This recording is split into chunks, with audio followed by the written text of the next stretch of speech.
Hello, everybody, and welcome back to another day, another episode of 30 NSG. Appreciate you. Hello, everybody, and welcome back to another day, another episode of 30 NSG. Why is... Appreciate you. Hello, everybody, and welcome back to Why another is... day. Where's that extra audio coming from? 30 NSG. Why is... Appreciate you. Hello, everybody, and welcome back to Why another is... day. I don't know where that extra audio is coming from.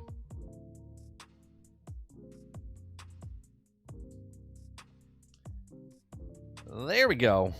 Good morning, good morning. What's going on, Stealth? Jesse Mack, Dave Rose, Behemoth. I don't know what's going on there. I was like, where is that extra audio coming from?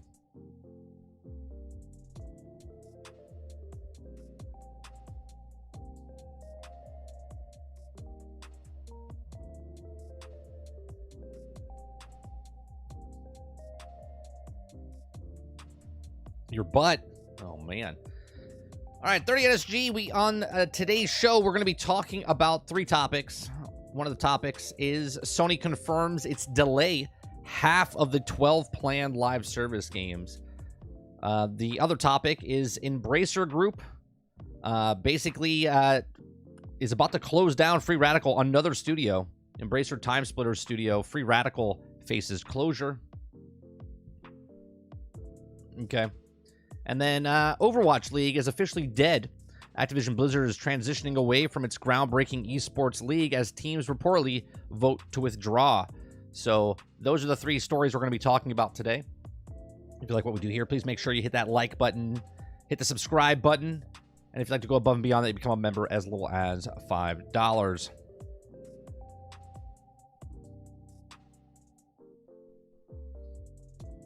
A little discombobulated this morning.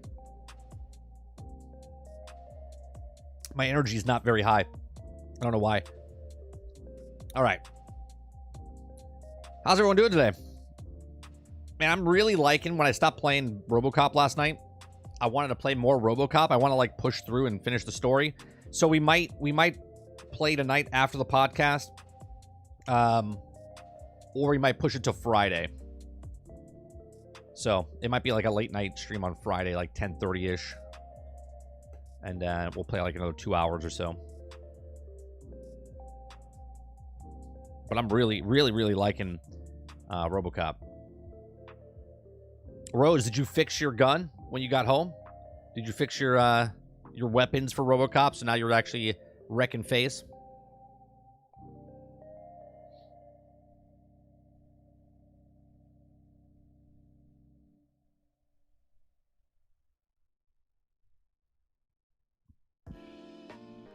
I don't think did I have any glitches yet?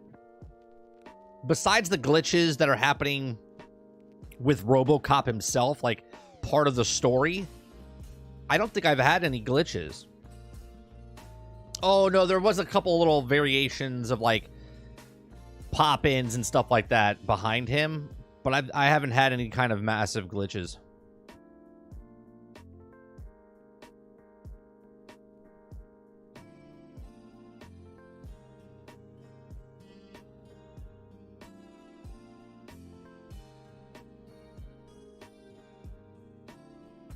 Yeah, it's a cool little system, too. And I wasn't expecting anything from the game like that, you know? I wasn't expecting... And it's fun. Isn't it funny, though? I don't understand, and I want to know from a design standpoint. Like, you could pick up other weapons. But why? Right? They literally give you the Auto 9 with a whole, like, skill tree. Hold on, let me lower this music a little bit. Right? They give you this whole skill tree for the Auto 9 with all these different breakouts and nodes that you can put in and make it super OP. And yet they want you to pick up an SMG or, you know, a 9mm, and I'm like, why? Why even put that in the game? And I guess it's like just so you could, but you would never pick those up because what you're doing for the Auto 9 doesn't do anything for those weapons.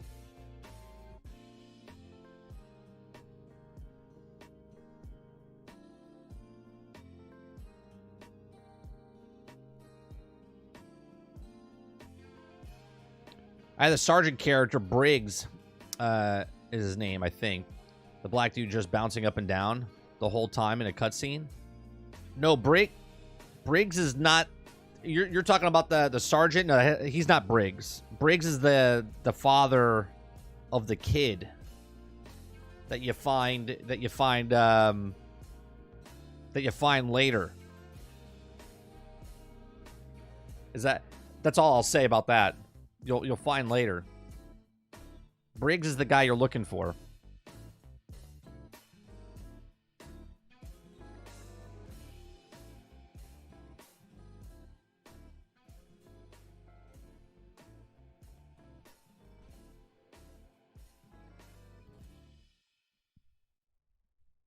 Oh yeah, they definitely nailed the source material.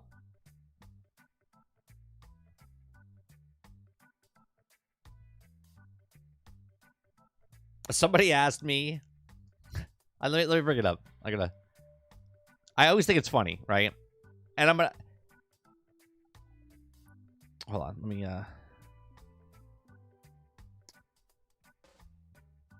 So somebody watched my Spider-Man, and maybe you're here watching, right? I won't call you out by name, but maybe you're here. Maybe you're lurking in the background. And supposedly they watched my Spider-Man video. And if you guys watched the live stream, because you were here live, you knew that when I talked about the story about replacing Peter Parker with Miles Morales, in no way, shape, or form did I bring up any kind of race or anything like that, right? I literally brought up the sales of the characters and why I think it's a problem moving forward, right? So someone asks me, he goes, how are you haven't even played the game, but yet you're covering this story? And I'm like, did you watch the video? Because if you know my channel, all I do is read the news and I comment about it. In what way, shape, or form would I have to play the game to talk about an article for something that happened in the industry? Like, we're not even talking about the actual game. We're talking about Insomniac's article talking about taking one character and replacing the other. What I really wanted to write back was, how are you even commenting on a thing when you didn't watch the video, is what I really wanted to say. So it's so, like, people already come into a chat, a video, and they're looking to argue. They're looking for like a fight because they watched someone else. They're like, how do you now? See, this is how I read between the lines, right? This is how I know. This is how I read between the lines. How would this person know that left a comment that I didn't play the game? Right? Meaning they've watched my other content because I've admitted that I don't own a PlayStation 5 and that I haven't played the game. But even in the video, I said I haven't played the game, but why would that have to matter with commenting about the article? It's so weird. It's so weird.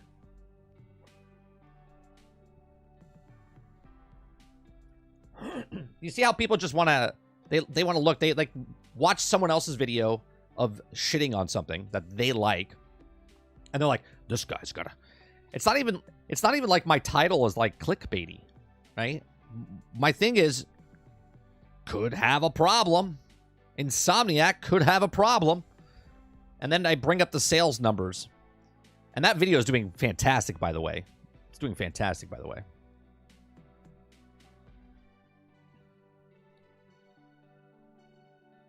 I think it's, yeah, it's close to breaking 1,000. It's close to breaking 1,000. It sold well. Not as good as the main games. Sure. And my whole point, Rose, was that it's one-third the sales of the main game. Right? Sure. Like, maybe it only cost them $100 million to make, and they made $400 million, right? And they made their money back, and it was successful. But the other one cost $100 million, and it made 15, or 1.5 billion, let's say. which made a lot more money for them. So the whole point is that this character makes less than this, and that's across the board. Comics, movies, and video games now.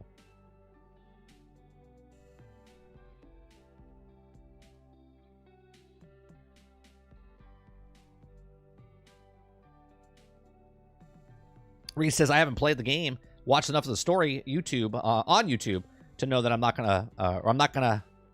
gonna pass on this one.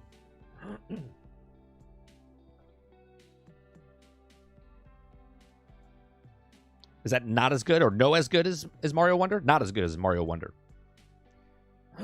Yeah, but my whole thing is it's not about the game itself. It was about the character and why it could be a problem for them moving forward because it's not going to sell well. It has nothing to do with if the game is or isn't woke, if it is or isn't about the guy's skin color. It wasn't any of that. It was literally about the sales of the game itself and the people that bought the games.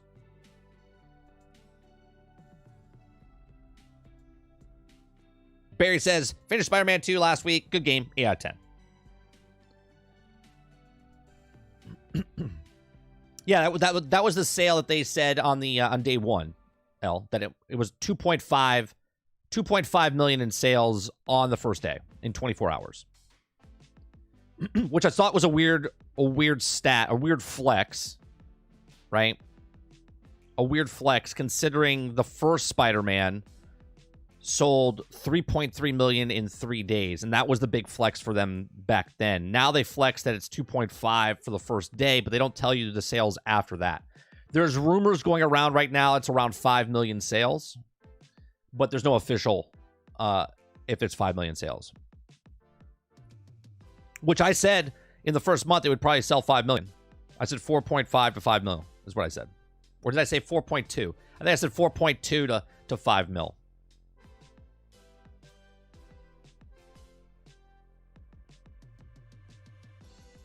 Oh, right, Reese. It's just funny. You didn't play the game. How are you talking about this topic? Because if you watched the video, you would know what I'm talking about. Have you played Alan Wake 2? Then I'm going to jump in and buy the evening for the weekend. I have not. I haven't even played the first one. I never played the first Alan Wake. Let me put it in this perspective. 2.5 million is really good, and so is 5. 5 million is fantastic, especially since it's only sold on the PlayStation 5, which at the time of saying this, supposedly only has 41 million units out there, right? So 5 million of the 41 million units out there is phenomenal because the buy-in to get the game is the lowest. To put it in perspective, okay? To put it in perspective, when Spider-Man 2018 came out, there was 90 or 91 million PlayStation 4s out there, okay? And it sold, I think it sold 3.3 in 3 days. It sold a total of like 11 million in the first year, and that's with 91 million copies, okay? This is selling 5 million per se, or 2.5 to 5 million, with 41 million PlayStations out there, which is half, a little less than half, which means basically everyone that owned a PlayStation 4 and bought Spider-Man is like early adopters bought a PlayStation 5 and also got Spider-Man 2. Eclipse says, I just don't understand how they're going to have a Green Goblin and Peter is in the main Spider-Man. The whole point of Green Goblin, if he hates Spider-Man, like a lot of it is when he finds out it's Peter. I mean, I don't know what they're going with the story. I don't know this story. So I don't know where they're going to go with the next story. I would assume that when they say moving forward, they're going to make Spider-Man, Miles Morales. I would assume they're going to make a Miles Morales 2, like a separate standalone Miles Morales game. And then they'll have a Spider-Man 3, and Peter would probably be in, but Miles would be the main, and then Peter would be in, I'm assuming.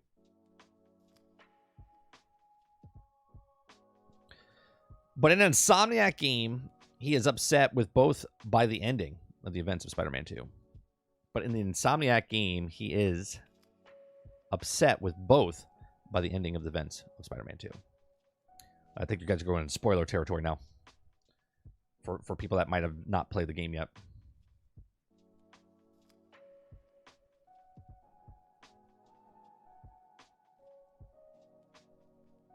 GameStop has plenty of used copies of Spider-Man 2. Well, yeah, it's a single-player game. Once you beat it, you're kind of done with it, right? You could say that with any single-player game.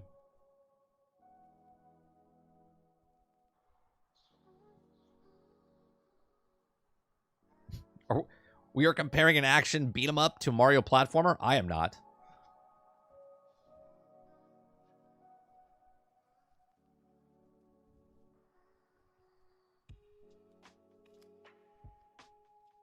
Kylo says they're going to kill Peter like they did with Joel from The Last of Us. I mean, you kind of have to get rid of Peter if you want the other Spider-Man to shine, right? And when I say get rid of him, I'm not saying they kill him, but to have one rise, you have to get rid of the other one or push him away. If he gets killed, goes into retirement, moves, burnt out, whatever it is, you got to get rid of the other Spider-Man. What's going on, Mo?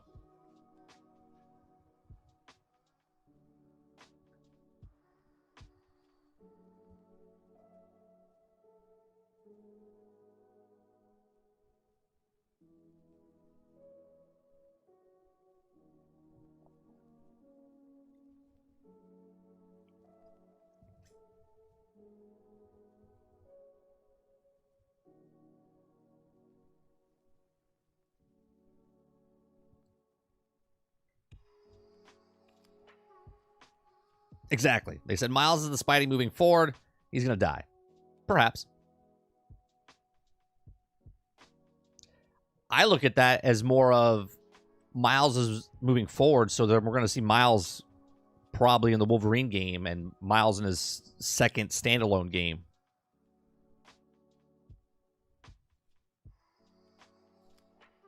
And when I say in the Wolverine game, as a passing, like, you know, he's the Spider-Man that Wolverine would meet and talk to if they happen to do that.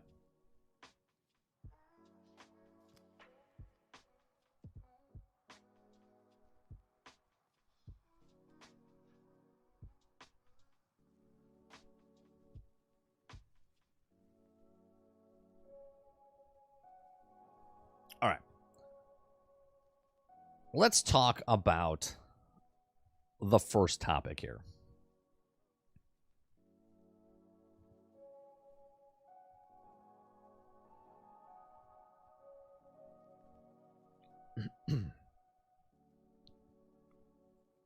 Hello, everybody, and welcome back to... Oh, wait, I gotta shut that music off.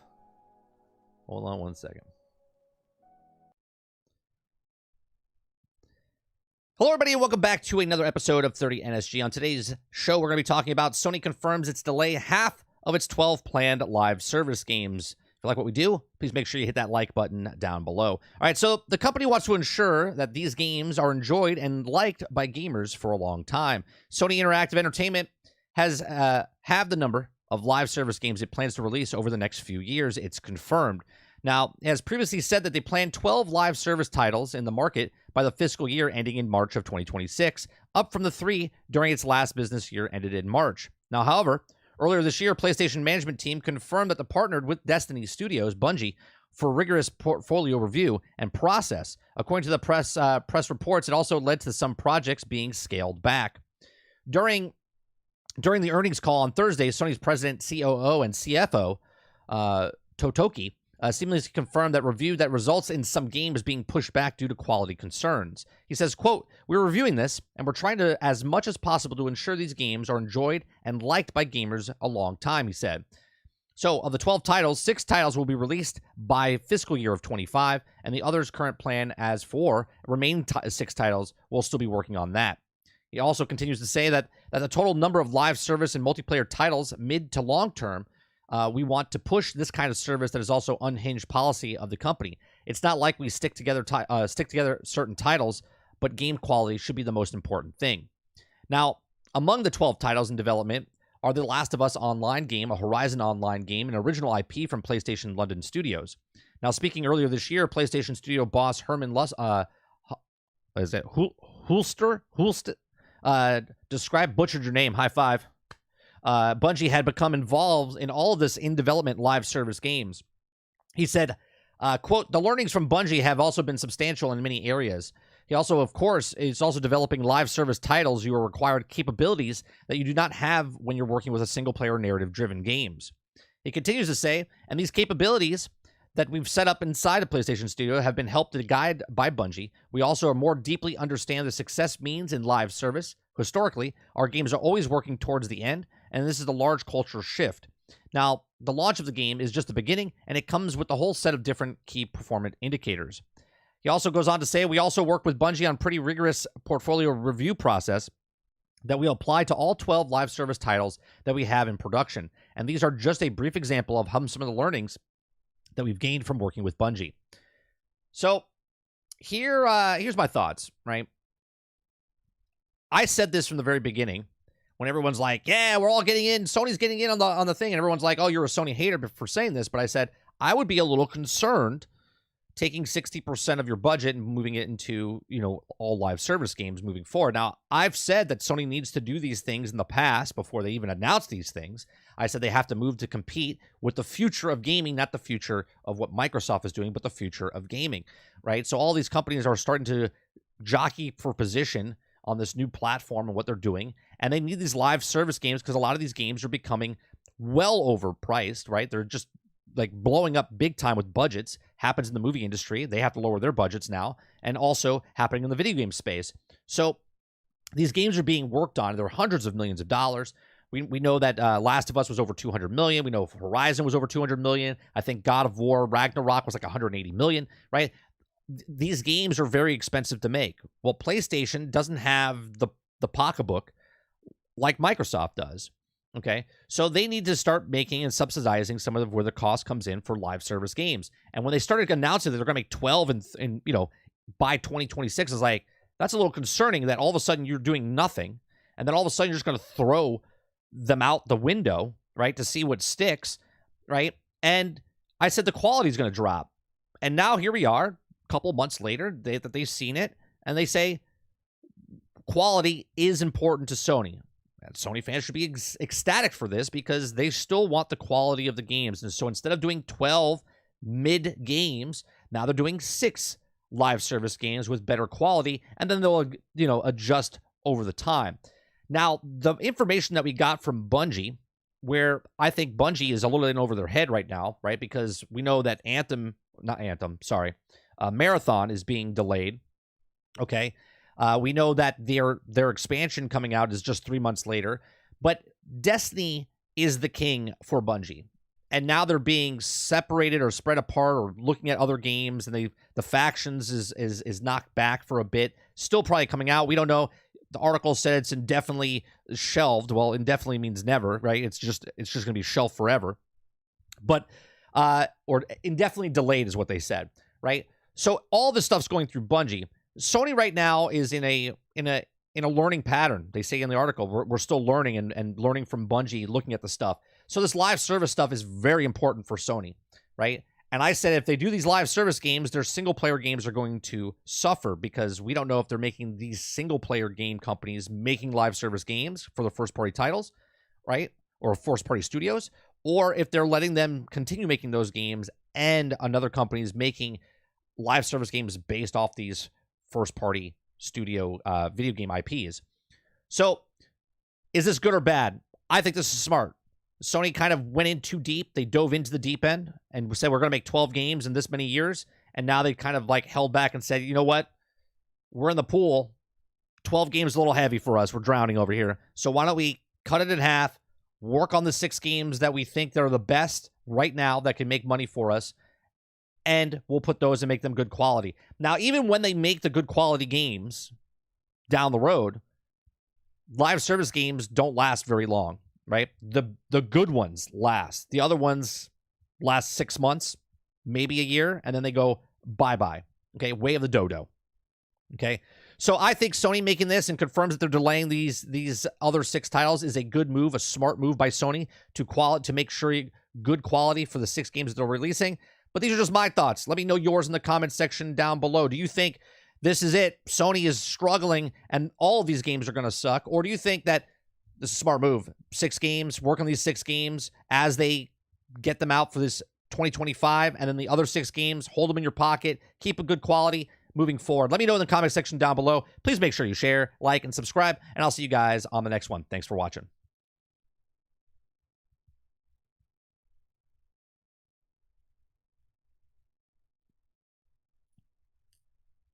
All right, let me see what you guys are saying. Kylo says, man, the L's just keep coming. Dave Rose says, delaying a game is not an L. It gives them time to polish a game and never think of a delay is an L. Eclipse says, WB announced that they're doing a bunch of live service too. It sucks, but this is what makes the money. Dolphin says, so Sony is Bungie's bitch? Got it. Mo says, oh, so they changed, huh? I was told since they told they told shareholders that they're doing something, it can't change. Send it like the day and date soon, huh? I mean, Mo, I said, I think last year, I said within 3 years, Sony would change their day and date policy. Right? So we have 2 more years to go in my prediction. Delaying the games because they found out that GTA 6 was coming out.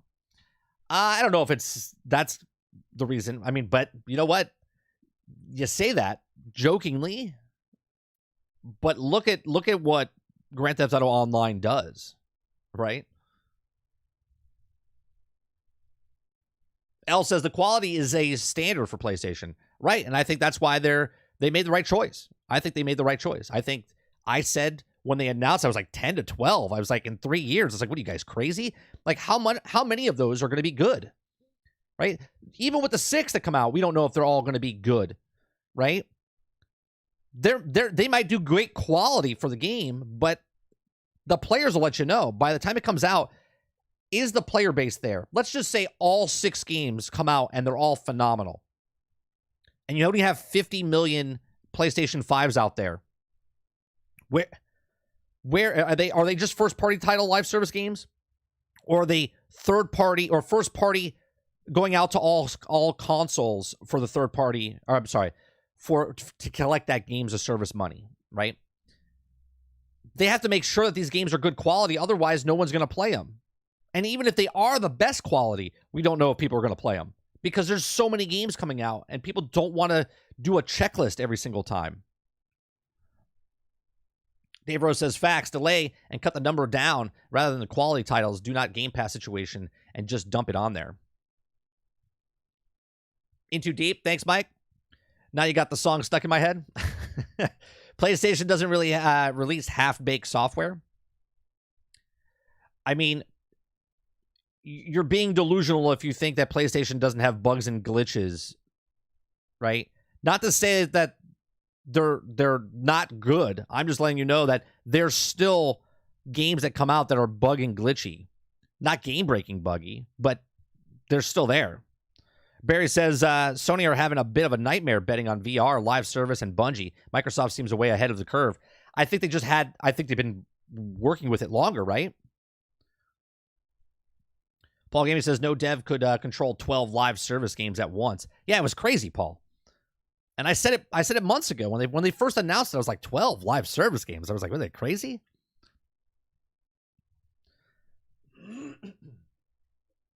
Dolphin says, you know what's an L? Another MJ mission in Spider-Man Remastered.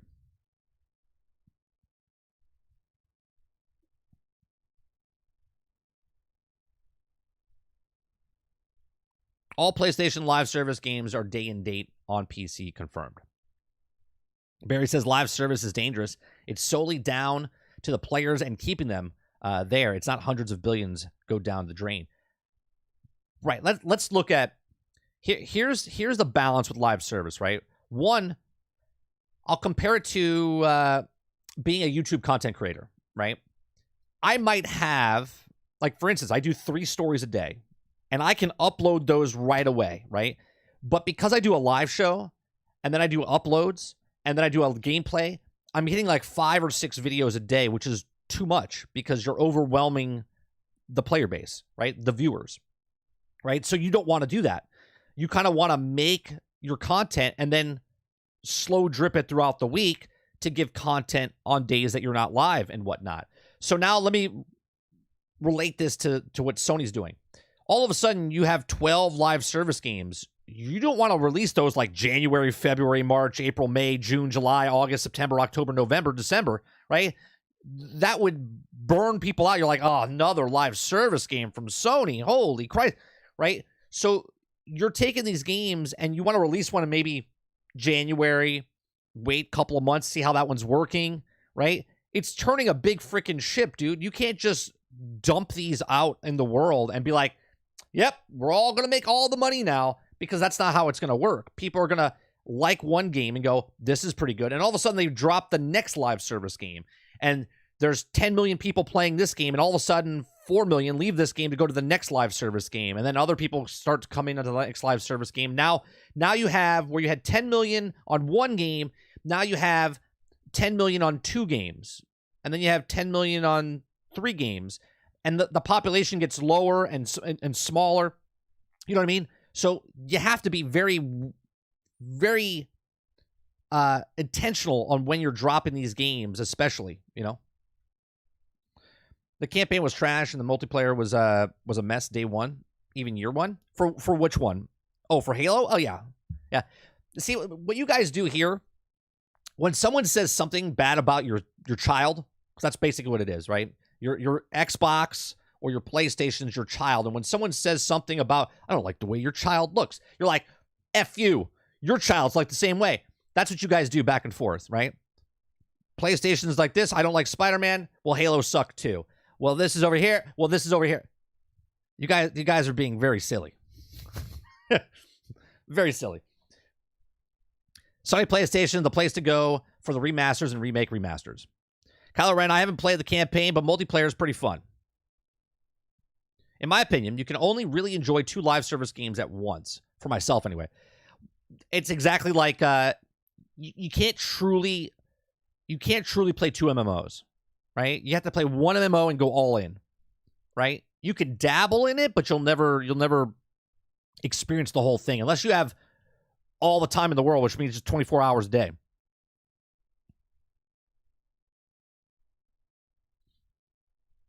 Halo's turning the corner, and it's better than a FPS game Sony has on the market.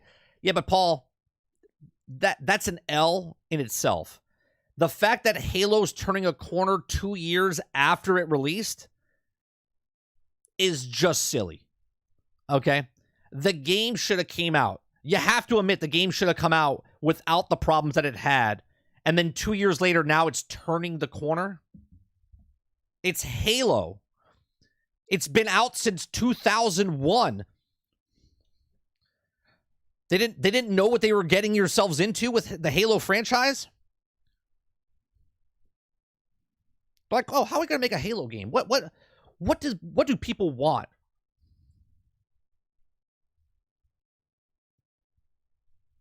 You can like Halo, but to say that they're turning a corner as some sort of flex that they're getting better is just silly.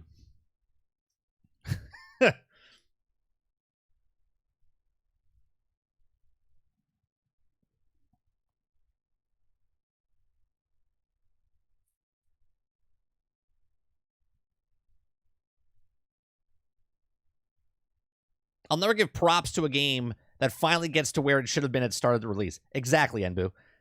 Right?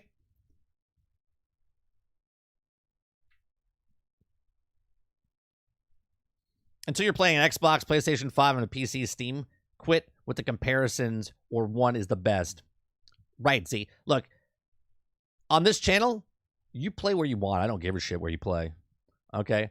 But when you state one game's better than the other game, or this console's better than the other console, you guys are literally children playing in the playground and saying, look, my rock's bigger. My rock's more shinier. It's just silly. Just like shut up and play with your rocks.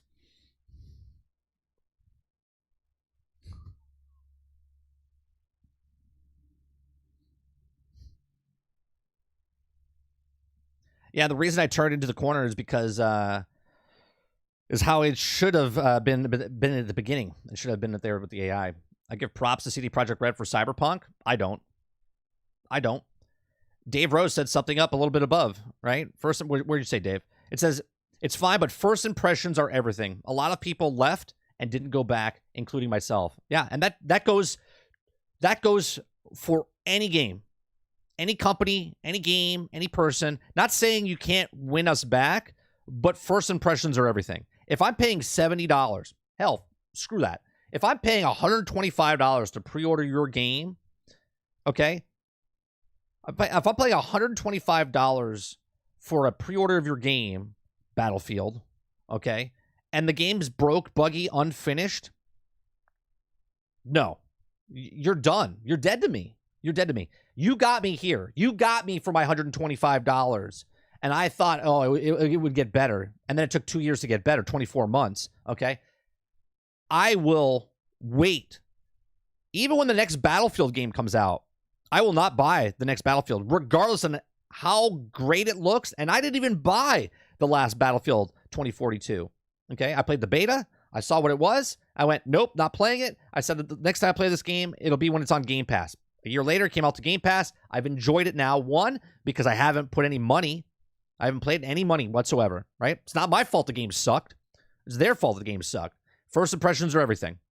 You tried to sell me on a game that was unfinished. Cyberpunk, same thing. No Man's Sky, 7 years ago, same thing. First impressions are everything. At least for me.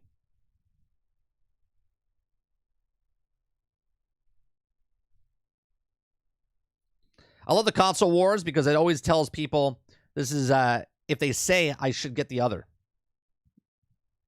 Yeah, get it for me then. Squazino. My first impression was on PC, so it didn't have any many bugs. I enjoyed the game. The new Halo is not trash, and I don't play it. Everyone knows Mike's rock is the biggest and shiniest. How do you know I would want a bigger rock? I would actually like a smaller rock that I can play within my fingers, right? Because you can't sit in a room and play with your boulder. You know what I mean?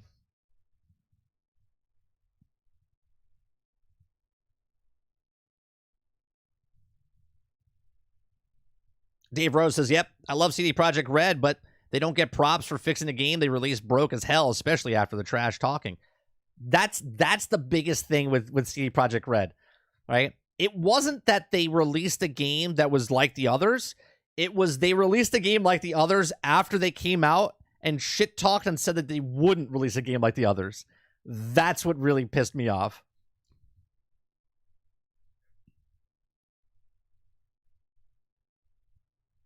I have a Series X, a Switch, a PlayStation 5. If an A game's good, it's good, whatever box it is. Someone says a game is brilliant or trash is literally just your opinion.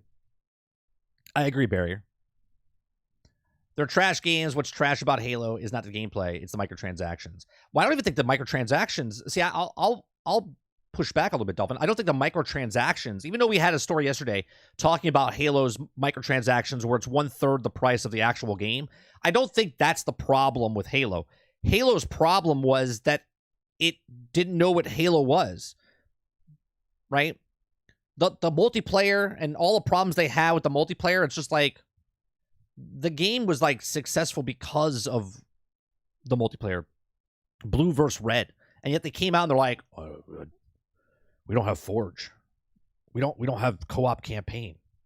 Like they don't have any of that stuff that should have been in the game at launch. It's like it snuck up on them. They're like, what? We gotta put a menu system? Wait a minute. I'm confused, boss. What are we supposed to do? Wait, Halo had co-op? Oh, shit. We forgot to put that in. It's like forgetting to feed the dog. And your dog's 10. We have a dog? Oh, shit.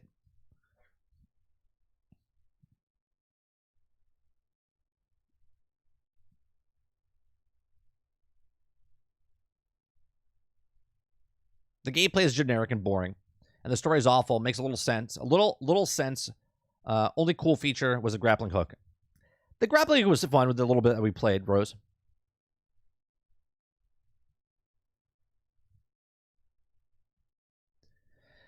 My first impressions of Halo Infinite was soured by the bugs, but the lack of content, predatory microtransactions, and the villain of the week story.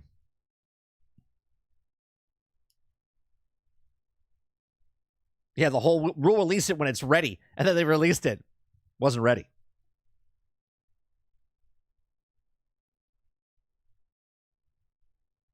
Here comes Mo. I'm lurking today. Mo's like, I'm lurking today. Then he comes back in. Listen, I'm having fun. Plus, Xbox #1.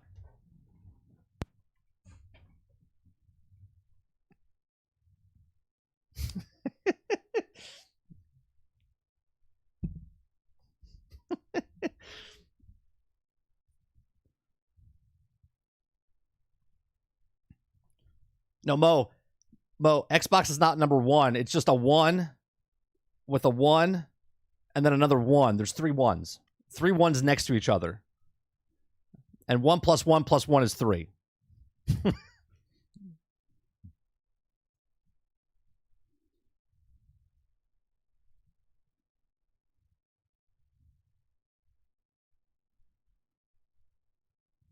I think they rushed it and then they released the game nonstop. Them higher up. Wait, I think they were rushed and they released the game nonstop. None stop them higher up. Is that last part? Am I not reading it correctly?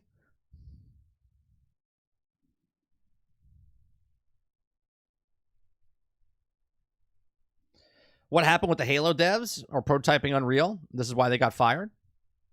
I mean, whatever they did, Mo, they didn't have the game ready for launch. What's going on, Water?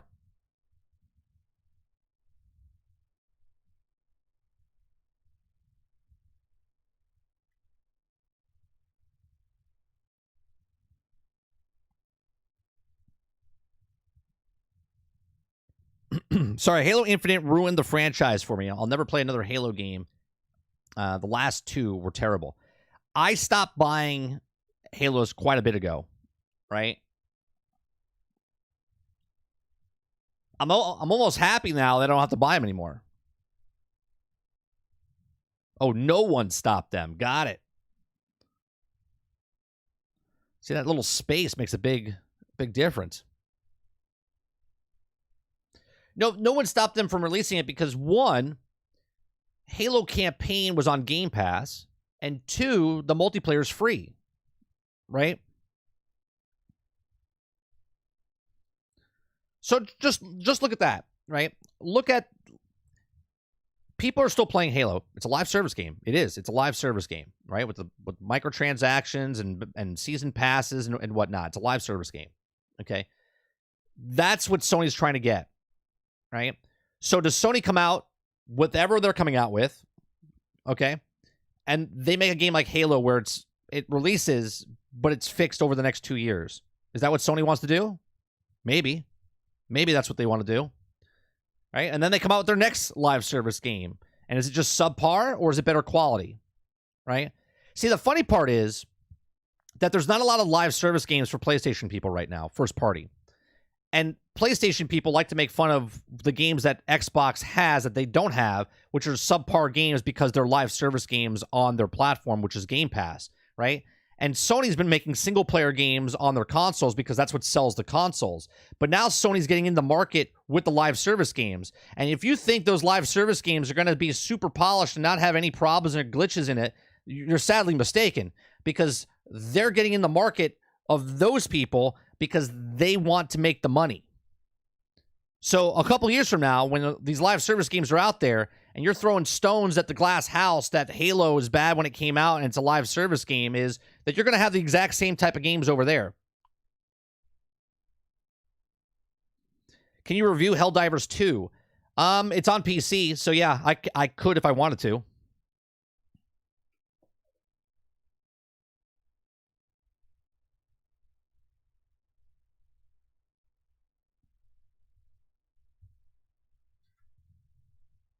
I'm interested in that game, but the $40 price tag, kind of says it to me that the game is going to be short and it's going to be, you know, like a live service. It's a low price coming in.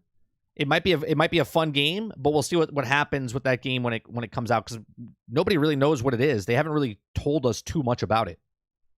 They showed us it. It looks interesting, but we don't know the meats and potatoes of the game. I think it comes out in February, right? It's like February 2nd or something like that.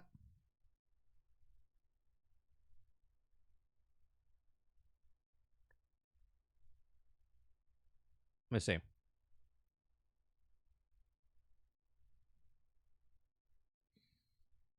Well, Suicide Squad's coming out February 2nd.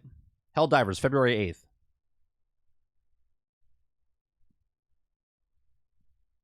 I'm sure we'll get some news about Suicide Squads in the next couple weeks.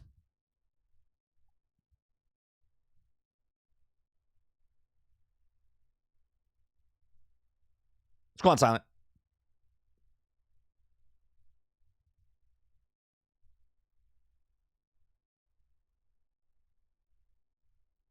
Next year, February's got a pretty packed. Pretty packed. You got Suicide Squads. You got Persona 3 Reload. You got Helldivers. You got Banisher. You got Nightingale.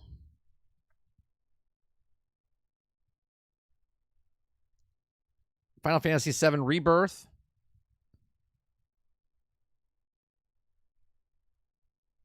Quite a few.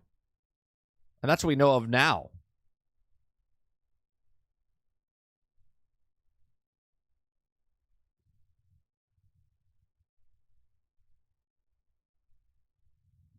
Embu says, my eyes roll every time a new live service game is announced.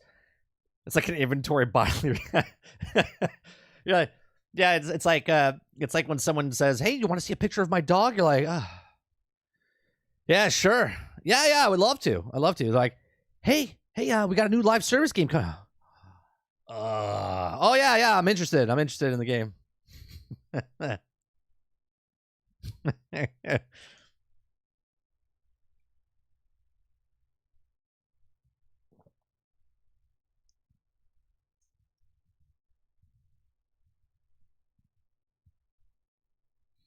Guardians Frontline. Is this this is that where is it? Is this it? This is the VR game that you're talking about?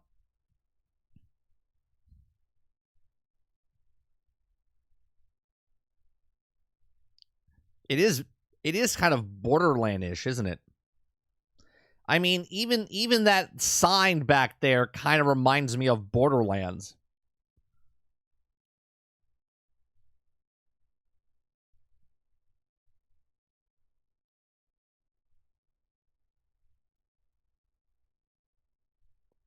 Is this a game, Water, that I'm going to need to buy the little adapter to hold so I can hold the gun? Is it going to feel weird that I'm holding two controllers in my hand out in front of me with no...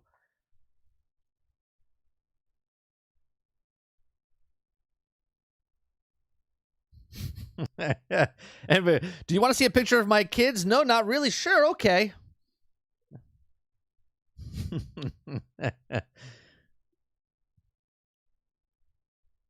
I felt like that a couple weeks ago. I had to go to a funeral, and I haven't seen these people in a really long time. They're like, "Oh, how's your son? How is he good?"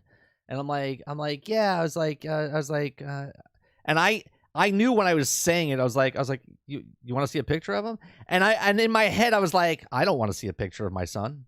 Right? Like, that's what I would say. Right? And I pulled it out, and they're like, "Oh my God, he's so big." And they felt okay about it because they literally haven't seen my son since he was like, it's like 4 years ago. So, right? But it's just funny. As I was doing it, I was like, "Oh God, I'm this person. You want to see a picture of my son?" Because he didn't come with me. Obviously, if he was there, I was like, "Do you want to see my son?" And then I held him up. Right?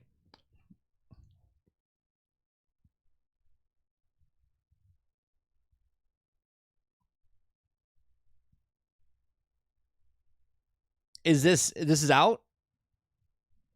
You can see the entire person plus your feet, and you can get dual wield. You can dual wield. Okay. I just feel like if I hold a rifle, like how am I holding the rifle? Is it just I'm holding a rifle with one hand? You know what I'm talking about? And why is it that you don't have feet? Is it because would you get nauseous if you saw your feet? I think that's what it is. I think in VR, if you see your feet, you'll throw up. You'll be like, "Ugh."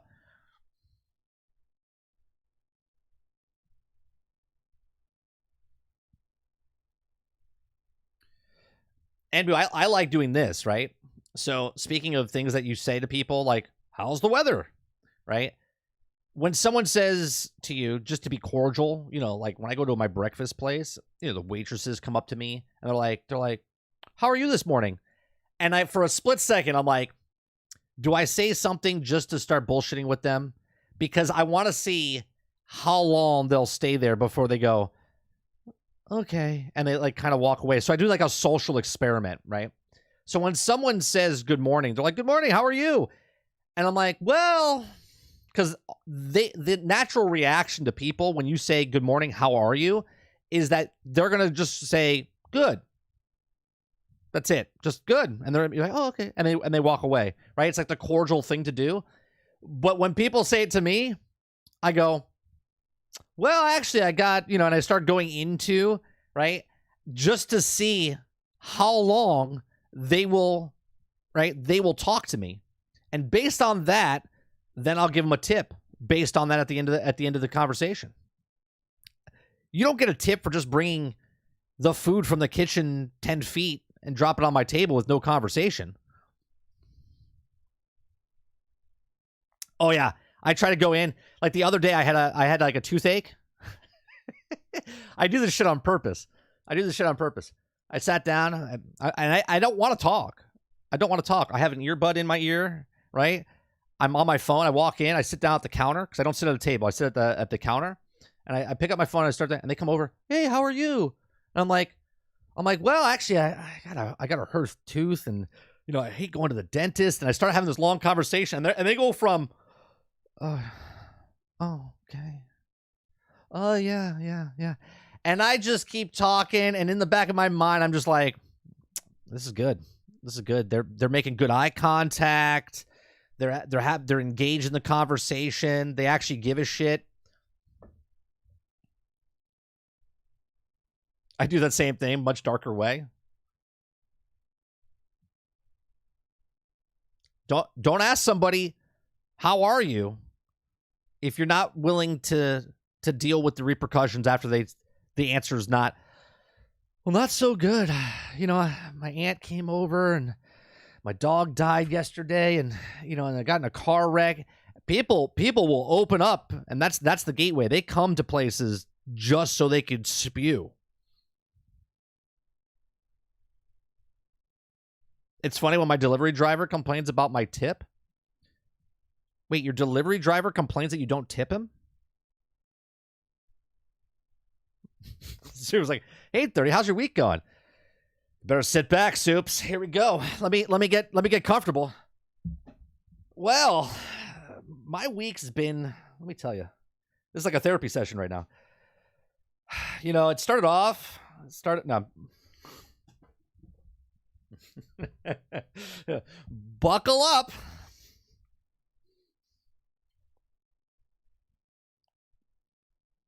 That's why I do it at first.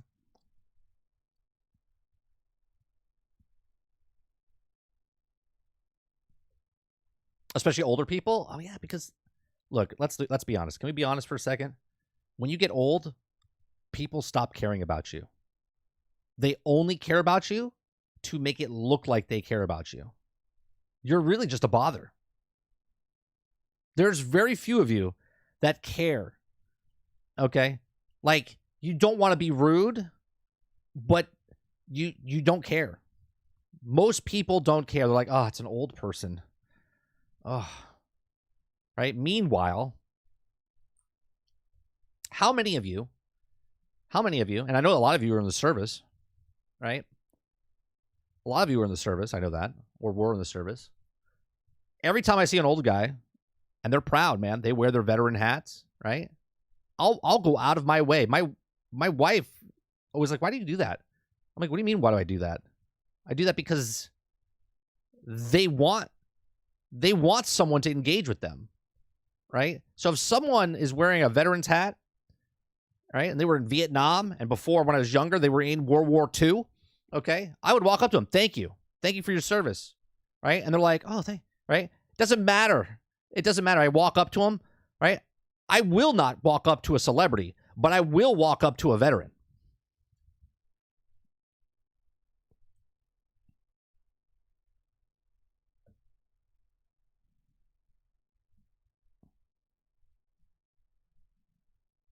Right, they just say good and move on. That's exactly right.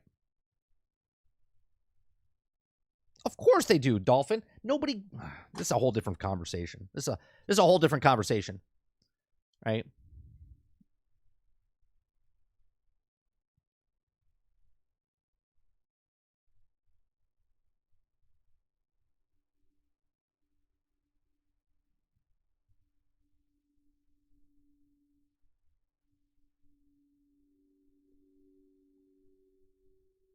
You think they wear the you think they wear the hat because they're not proud of being a veteran and served and like gave you what you have in this country? If you guys don't do that, if you live in America and you see a person, a veteran, and you don't go up to them and say thank you for your service, that's all you have to say. Sometimes they'll have a long conversation with you, tell you what they did, and it's fascinating. It's fascinating, the stories that they come out of their mouths, right? And that's all they want. That's all they want. They just want someone to know that they're fucking there. That's it.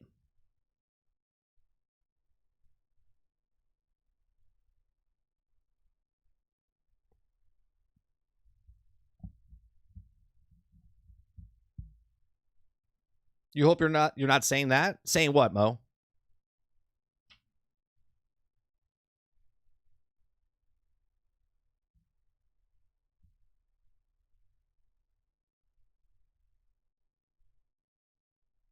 Exactly, Quintar.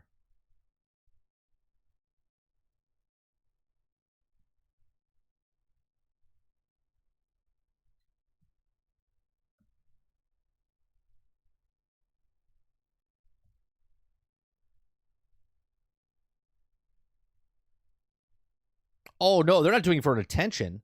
What I'm saying is they're doing it because they're proud of what they did, right? And most of the people, at least in my experience, they're all alone. They're there by themselves. They're there with other veterans, and they just want to have a conversation. They just want to talk.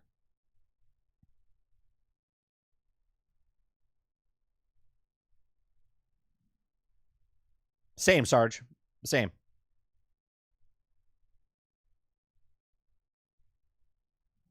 Exactly, Sarge. That's exactly what I do. Right? You have a conversation with them. Then when I pay, their food's paid off, and then they walk out. That's it. I don't need a thank you. I don't need anything like that.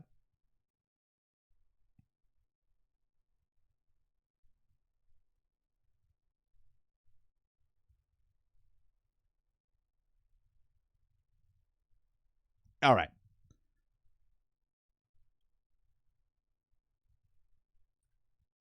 I love talking to people. Obviously.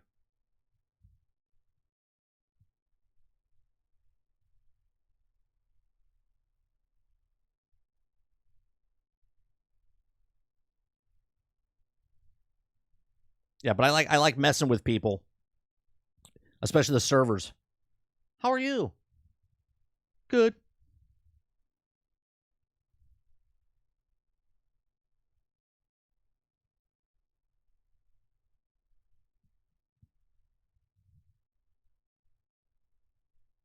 Ain't that the whole point while we're on here? But if you watch some content creators, Soup, that's not why they're on there. They think they could just show up and be like,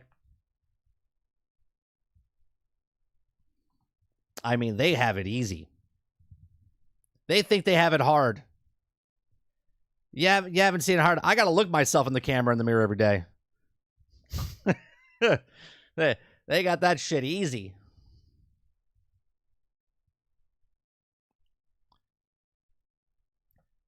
bite your lip, lick your lips, wink at them, do whatever. Cha-ching. Me, I actually have to learn and talk and actually have to do stuff.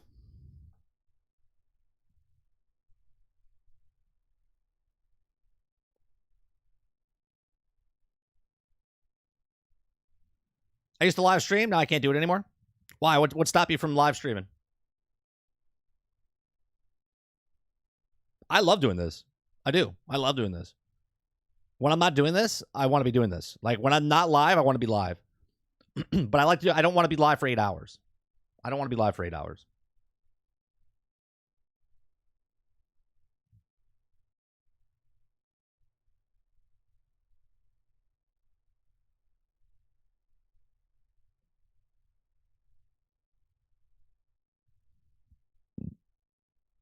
Long story short, drama. Understandable. I don't do drama. I do drama only two ways. Drama films, and the other one was when I was in high school, drama. Other than that, no drama. I don't do drama.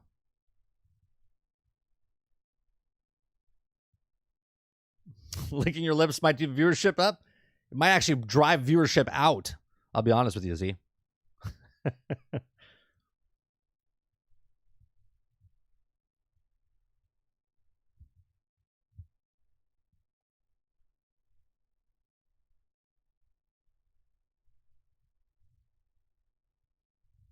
I lick my lips, I don't even know what the view. See, I don't even look at the viewer count. What do we got? 30? 24, right? Right? 12 people would leave. My tongue touched my lips.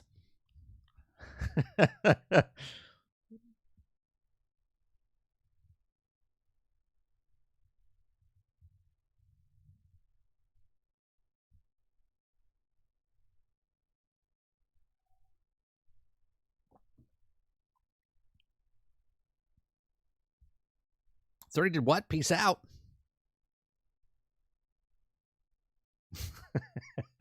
I don't think so. I don't think so. All right, let's look at the next story. Now I screwed up my chair because I did the joke leaning back.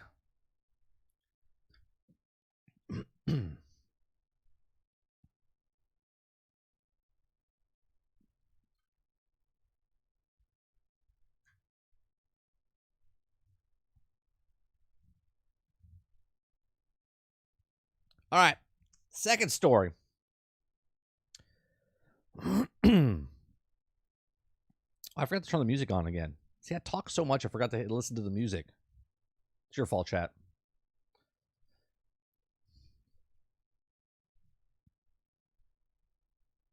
Hello, everybody, and welcome back to another episode of 30NSG. On today's episode, we're talking about Embracer's Time Splitters Studio Free Radical faces closures. If you like what we do here, we do it 10 o'clock in the morning till noon Eastern. Make sure you hit that like button down below. So Embracer's Time Splitters Studio Free Radical faces closure, and the UK-based developer was reestablished just 2 years ago to revive the classic first-person shooter. Time Splitters developer Free Radical Design is a threat of being closed by owner Embracer Group just 2 years after they reestablished, sources have told VGC. Isn't that kind of stupid? They're like, hey, we're going to buy you, and we're going to bring you back. Oh, and by the way, now we're going to close you. Just kidding. Just kidding. For the past 6 months, Embracer has been carrying out the restructuring program, which has already seen some game studio closed and some projects canceled. This includes the closure of studios like Saints Row developer and also Campfire Cabal, while others have reportedly been up for sales, such as Borderlands maker Gearbox. Now, according to the people close to Free Radical Design in Nottingham, UK-based, get out of here, UK's based studio has been part of the evolution of the employees, have now been notified it could close. Now, as required of UK employment law, the Embracer division, which runs Free Radical, most consultant employees for a minimum of 30 days before making a redundancy, including exploring ways to avoiding them. Okay, there also remains a possibility that the studio could remain open, and then should Embracer receive interest from a third party interested in acquiring it. That's happening. Okay. However, VGC analysts of LinkedIn and social media shows that within the last 24 hours, at least 15 people employed at Free Radical have already published posts saying they're looking for work. That includes lead game designer, senior artist, senior technical artist, game designer, and studio IT manager. So neither Free Radical nor Embracer responded to requests for comment in the time it included the story. Embracer's next earnings release due is next week. It's not yet clear what closures would mean for the future of Time Splitters and the classic first-person shooter, a new Free Radical, and a reestablished to Revive. Now, the first iteration of Free Radical Design was formed in 1999 and developed the Time Splitters series in the second site following a disappointing reception of Hayes and canceled Star Wars Battlefront project, and the studio went bankrupt in 2008. Man, these guys can't catch a break, right? These guys are the ones that made Star Wars Battlefront 3, and then it went under. Okay, so what remains for the company was later that Saved Crytek rebranded and worked of the Crisis series, Warface, and Rise, Son of Rome in 2014. It was acquired by Deep Silver and became a Dam Buster Studios in 2016. It released Homefront Revolutions, and earlier this year, Dead Island 2. So its parent company, Embracer, announced in May of 2021 that the new Free Radical design had been established by the original founders, okay, and then also to bring Time Splitters IP back to life. At the time, Ellis said to finally be able to confirm that the studio has been formed and that they have planned for the next Time Splitter games is incredible. And while we cannot tell anything more at that moment, we're looking forward to sharing information of the future. So, job losses across the game industry have been widespread in 2023. Companies impact the layoffs this year include Xbox Game Studios, Epic Games, Sony Interactive Entertainment, CD Projekt Red, Unity, Riot Games, Blizzard, Crystal Dynamics, BioWare, Striking Distance, Team 17, Frontier Development, and Telltale Games. Those are just a few of the companies that wanted to trim the books. So here's my thoughts. I've said this for months, maybe over years now, because time just blends together and I can't remember anything anymore. So I said Embracer was bad, right? People were worried about Microsoft buying up and consolidating, and I said this yesterday, 2 days ago about Embracer as well. Embracer buying up all these, and they had like 150 studios, or IPs, I should say, underneath their belt. They're the ones that bought Marvel's Avengers. We had this conversation a couple days ago. They bring back a company to then just fire them again, right? That $2 billion deal that didn't go through for them has really put a wrench in the gears here for Embracer Group, right? They're looking to shed as much property as possible. I guarantee you Free Radical will get picked up. Bulkhead, in a post on Twitter, Bulkhead's one of the companies working on the new Transformers Reactivate game with Splash Damage. They reached out and said, anybody that's working at Free Radical that's looking for work, you can apply to us. They're looking to bring in people because for the last year, they've been going out to conferences and different things trying to get more developers coming in because they got a new game coming out with Shroud and I forget the other guy's name. Shroud and someone else. I forget what his name is. But anyway, they're working on a first-person shooter game. They got Transformers Reactivate coming out. So Embracer Group right now is really looking really bad right now. They're looking the worst out of all of these companies because they have so many companies, so many unsuccessful titles that were supposed to be hits as failures. I think Crystal Dynamics is going to get sold off. I think Eidos Montreal is going to get sold off. I think Time Splitters, or I shouldn't say Time Splitters, but I think Free Radical is also going to get sold off. Gearbox is going to get sold off. The question is, who's going to buy these guys? I think a lot of people that want to pick them up won't pick them up, and the people that can pick them up will, and that would be Sony, and that will be also Microsoft. I think, like I said the other day, I think I can see Microsoft picking up either Gearbox, and I can also see Sony picking up Gearbox as well.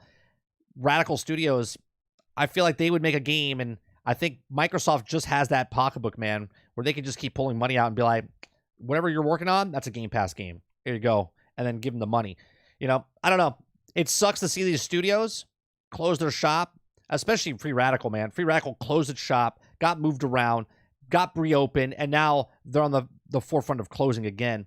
I think a lot of the people on the internet that are doing job postings, I don't think they've already lost their jobs. I think they're, putting their resumes out there saying, hey, look, anyone want to hire us? They want to get out before they're told to get out. But these are just my thoughts. Let me know yours in the comment section down below. What do you think is going to happen? Do you think that Embracer Group is literally doing a fire sale at this point, right? They're closing so many studios and losing so many jobs, and especially for this independent company that was supposed to come along and save everybody.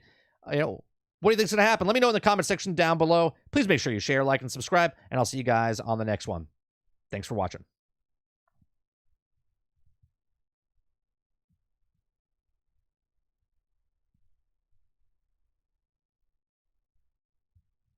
All right, let me turn the music back on.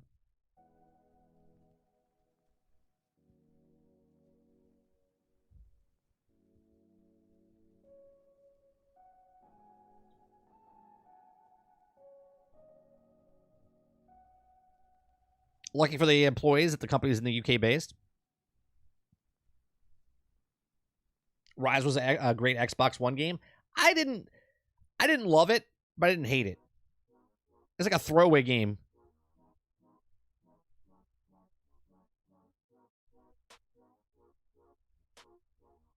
Tiny says, I'm guessing we'll hear spring or next fall of Activision layoffs.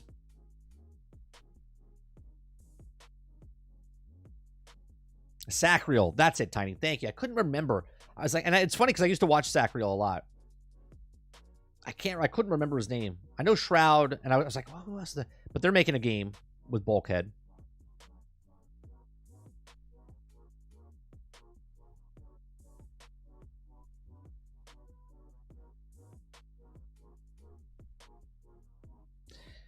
Dolphin says, in my opinion, Shroud, Dr. Disrespect, they're trying to make these games but need investors and shit. And I think that the backfires and the games are going to be shit. I mean, my first YouTube video was shit, Dolphin. And obviously, more honestly, I think everyone after that's also been shit up until today. And then today's will also be shit.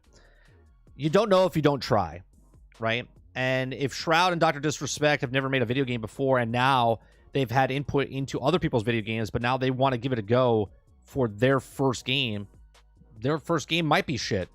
But at the same time, they're not big conglomerate companies, right? They are independent designers, developers, gamers that have the means to try to make a game. And we'll see if it works. And if that doesn't work, then I guess they can make their second game maybe work. I think it's pretty cool.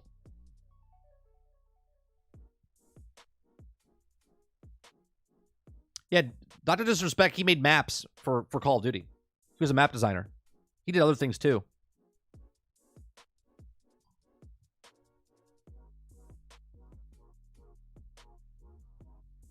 Well, Dr. Disrespect has put NFTs in his game already.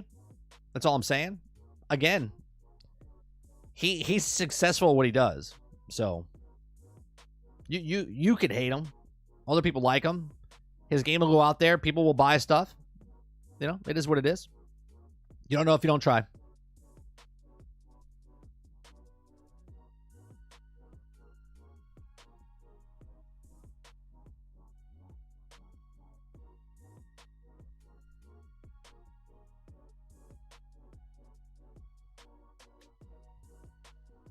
I can see Microsoft picking up a few of these studios.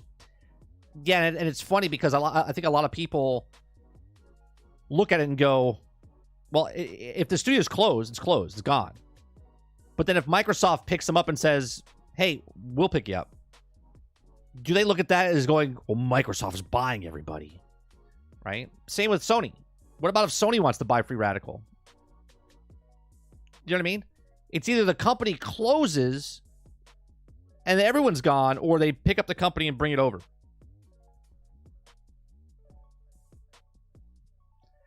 Water, that video was hilarious. That video was hilarious.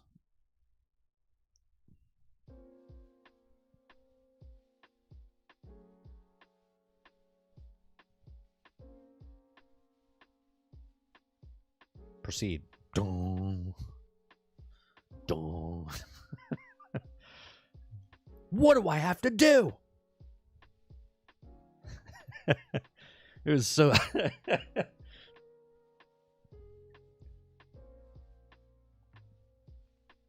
It was so good.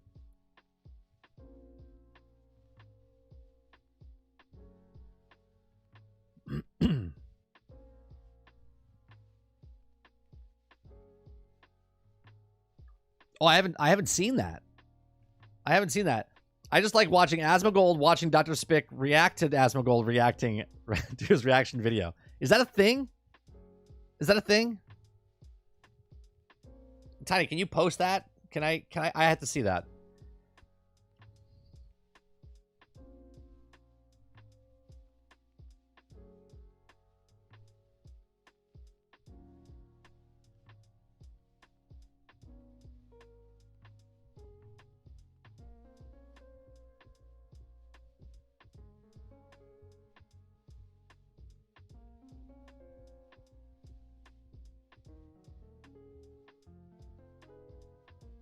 I will, Dolphin. I will. I'll bring it up and we'll watch. I'll react to Asmongold reacting to.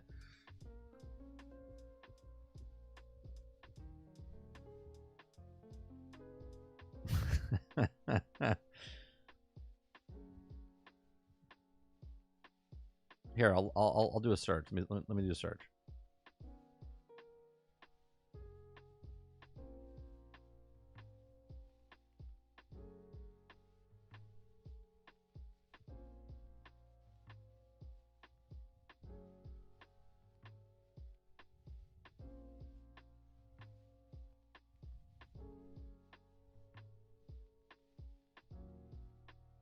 Asmongold reacts to Dr. Disrespect reacting.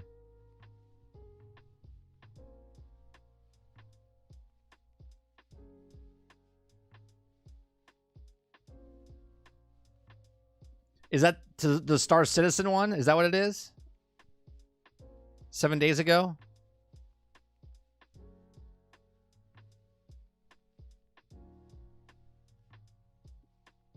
Okay. Yeah, it's the same one. Okay. All right. It's short, 53 seconds. Okay.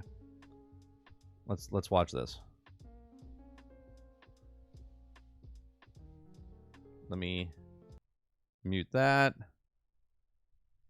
Dr. Disrespect reacts to Asmongold, reacting to Star Citizen. Oh, Star Citizen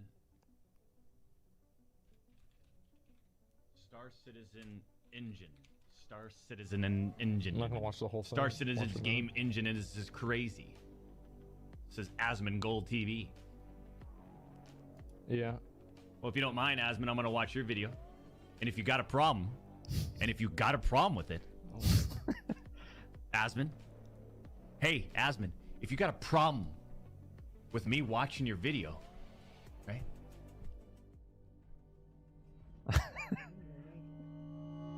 Then I'll talk to you off stream. It's okay. You can make it up to me by just giving me a code to play this new game. Yeah, it's fine. Just make sure that I get a code to play the new game.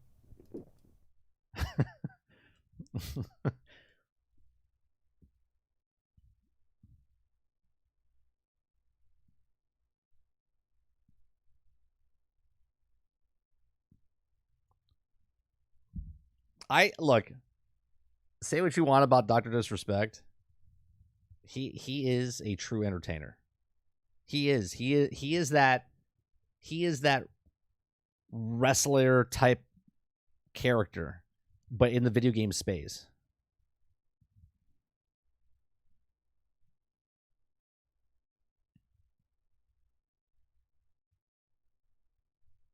He is fantastic.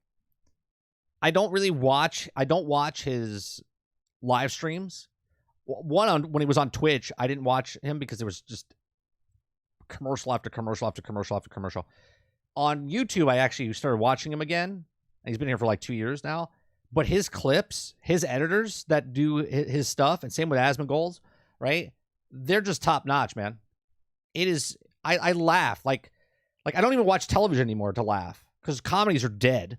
Okay, so like watching the people that Asmongold reacts to, or Dr. Disrespect, or what he does, like, literally brings tears to my eyes for crying. I'm crying some of the stuff that they do.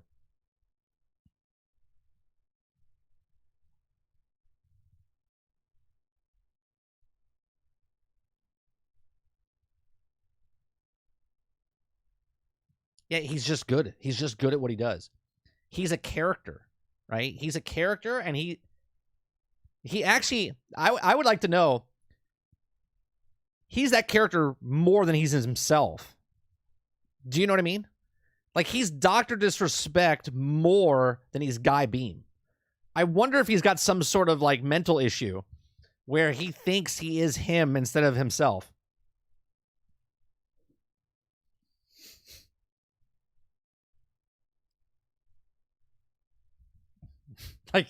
Like he's just out somewhere, and he's just always in character. Like, I wonder if he just wears the wig all the time. Hey? His wife's like, can you take off the goddamn wig? He's like, what, I'm wearing a wig? Like, in the beginning, the mustache was fake. In the beginning, the mustache was fake. And then he grew out his mustache.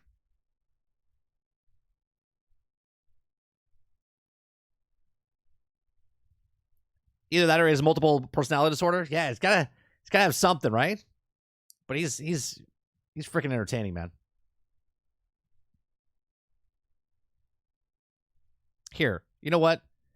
I know I said I wasn't gonna do this the other day, but I want to show you. Those of you that haven't watched it, I gotta show you. I gotta show you this. This is just hilarious.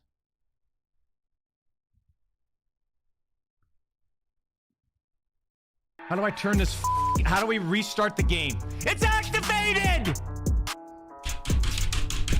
How about this towel? How the do I play the game? How do I play this game? How? Modern Warfare 3 campaign early access. The application needs to restart to launch Modern Warfare 3. Can I just say, it shouldn't be this difficult. It shouldn't be this difficult to start a game. Campaign. Settings will not be applied to the campaign. Okay, proceed.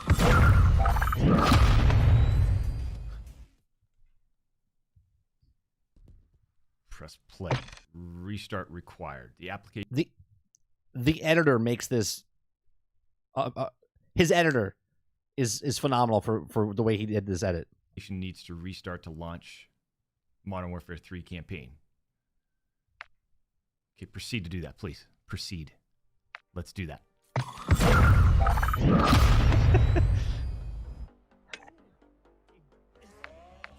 Live now, campaign. All right, there it is. Let's play it. This is like the skit.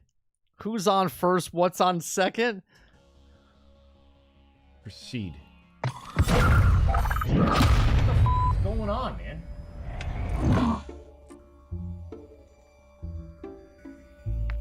The music that comes in. Start the game. Okay, where do I even go to restart? Or how do I close this game out?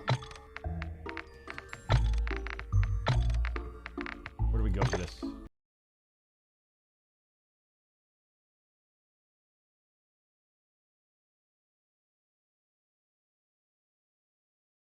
I'm telling you, Tiny. It's funny because we as gamers look at this and go, how is it this difficult to just play a game? Like, I just want to play the game, right? Between the way his mannerisms are, the editing, how stupid it is for Modern Warfare to make it this difficult. Because you have to delete, you have to remove Modern Warfare 2 to put Modern Warfare 3 on.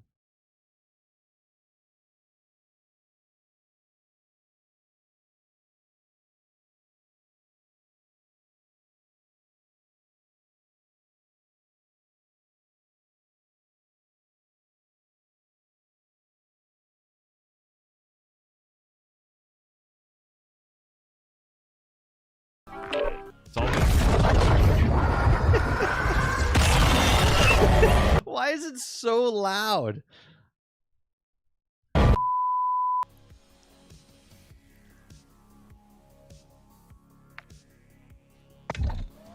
single player campaign. This application needs to restart to launch Modern Warfare 3 campaign.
How? I'm kind of shocked. I am not doing an NVIDIA update.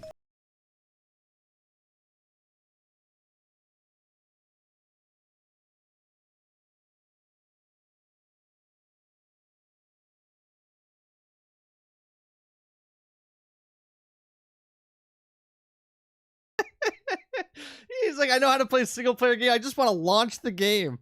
He just wants to play.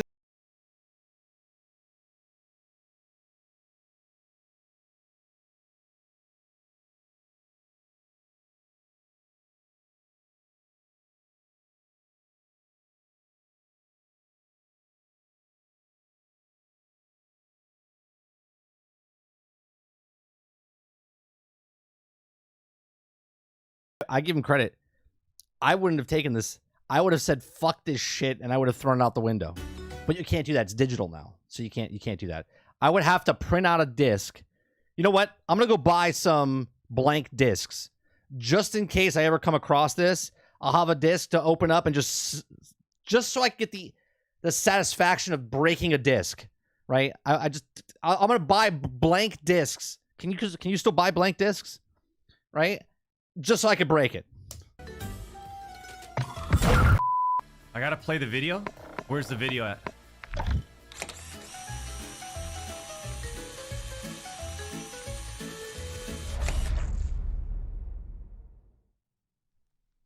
Okay, let's scroll down into the Modern Warfare 3 tab. Live now. Live now. Restart required. Proceed. Restart it. Okay. We restarted the computer. What does this mean? This thing pops up. Can anybody tell me? Would you like to uninstall the campaign and free up approximately 13 gigabytes of storage space? I don't want to. I ignore that. Remind me later. Boom. Get in it. Right here. Proceed. Proceed. Okay.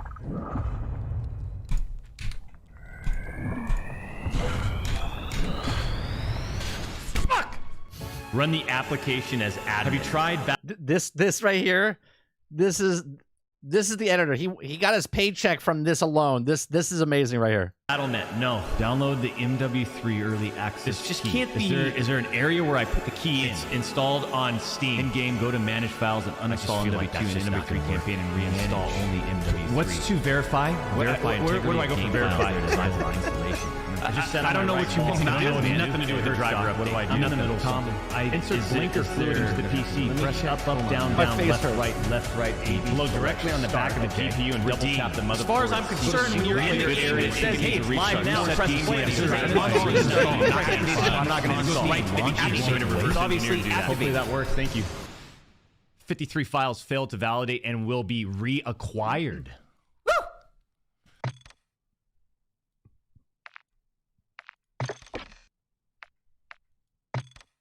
We restarted the PC. We verified the files. Go to game folder and launch mw3game.x manually. The menu link is broken. People are like, man, what could be my fix that I type in the chat? Most creative. Right. At this point, he is so angry at Modern Warfare, right? Fix wins. It's Knuckle. Thank you for the $5 donation. Install Call of Duty to a floppy disk. Okay. Hold on. I don't know if I have that machine. I'll have to plug it in here 1 second. Install Call of Duty to a floppy disk, then onto a Sega Genesis. And this is why I know you don't think he's funny, Rose, but this right here is classic Doc, what he's doing right now, right? He's on set, right? And someone gives him says something in chat, and then he interacts with it. Genesis cartridge. I think I have one in this drawer. 1 sec. Okay.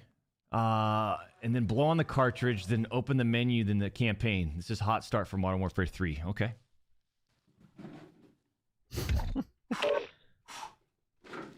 Did it work?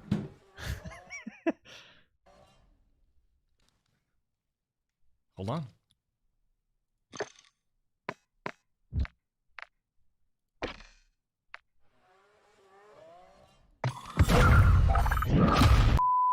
Doc, when it asks you to uninstall the campaign, it means the Modern Warfare 2 campaign. I hope this maybe helps. How freaking dumb is that?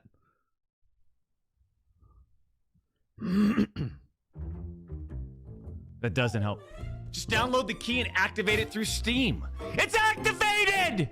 How do I turn this how do we restart the game? There it is. 1 sec. Just let it load up, I guess. I don't know what's going on here. In progress purchase. Call of Duty Modern Warfare 3 is already in your library. Purchase for myself. Available coming soon. He got a different key. He got a different key. Is it coming soon or is it available now? You already own this game with one. Your account already owns some of the above items, so you can't purchase them again. I've heard about this issue. Try putting a t-shirt over the cartridge and blowing on it. Should do the trick, says BCP. How about this towel?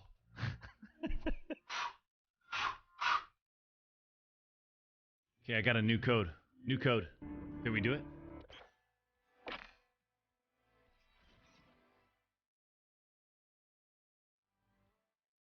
Is there any other ideas? Code's been given to us. Multiple codes now. Product already owned. Yeah. Because that's the one I just introduced and it says, you got it, right? In green, boom. Access early, boom, boom, boom, boom, boom.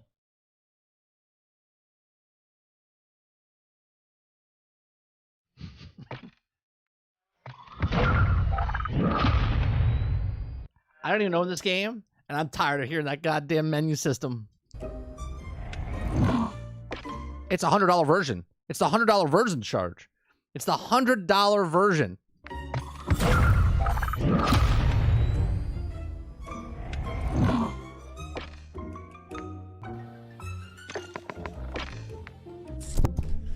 Oh shit.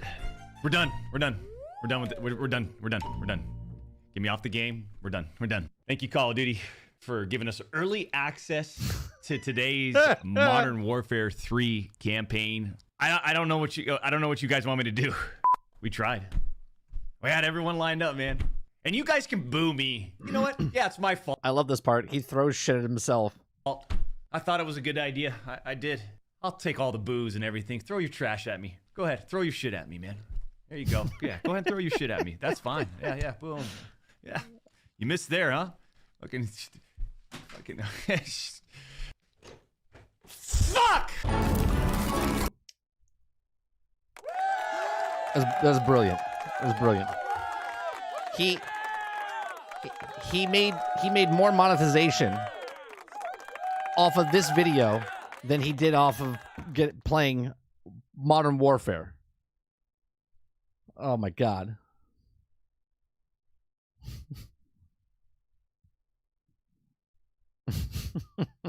It was fantastic.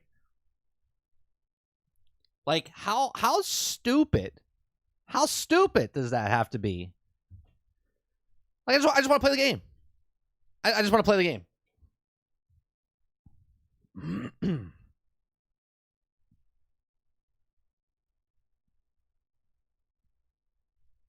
Just want to play the game. I just want to log in. He did way more than I would have. But then again, he's got millions of followers.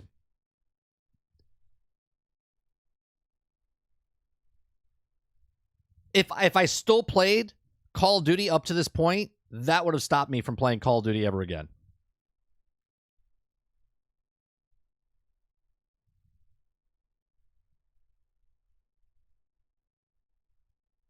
Wait, they gave Doc the wrong key? No, he had the right key. It wasn't working. Then they gave him another key. They gave him multiple keys. None of them fucking worked.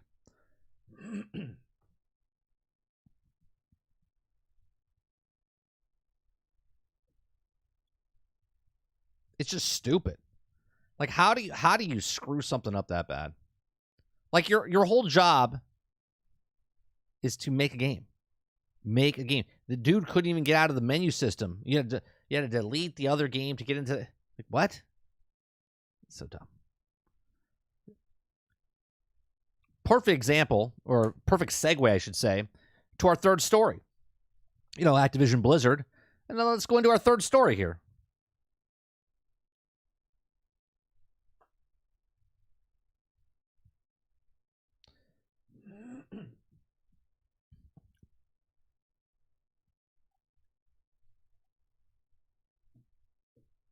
And the devs had the audacity to call Starfield's menu simple because having a complex menu link 3 games into one UI worked. Isn't it dumb? I mean, me and Sarge talked about Call of Duty years ago when we were playing, when Bungie was with Activision. We actually said, I said Call of Duty, okay, they were trying to make Destiny the next Call of Duty, right? That's the way the multiplayer was going. That's the way the game was going with the. But then once they left, Call of Duty was like, well, why don't we make Call of Duty like Destiny? Right? Why don't we make Call of Duty like Destiny? Why don't we make it a live service game? We put it out there. I mean, they made Warzone, right? And now they're just updating Warzone. Like, you're still playing last year's game, and they sold you an expansion, a DLC for full price. $70, $100. And the whole menu system changes, and you have to, like, you have to access it through the other game.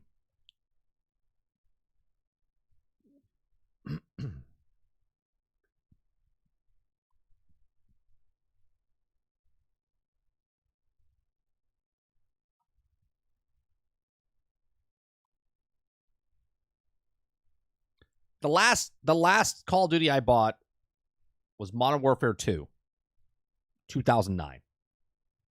It's the last one I gave them money. And I went, nope, I'm done. After this, I will never buy another Call of Duty ever again.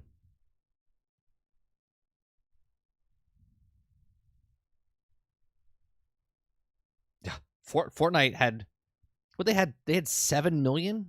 7 million people playing concurrent this past weekend for the old original map.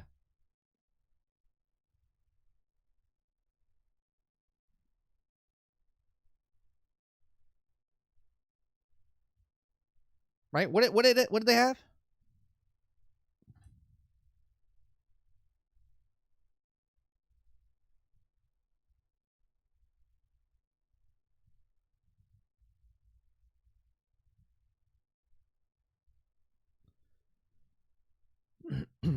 Let's see.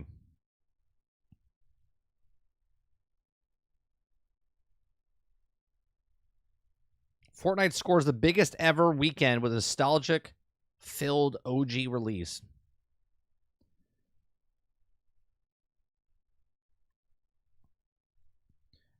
Really fun games never go out of style.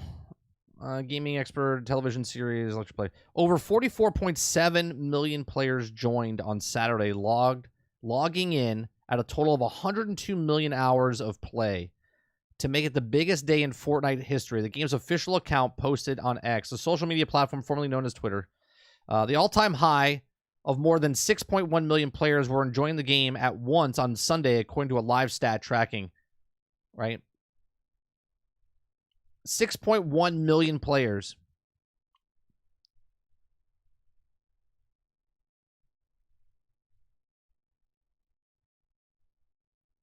That's for Fortnite, to go back to an old map.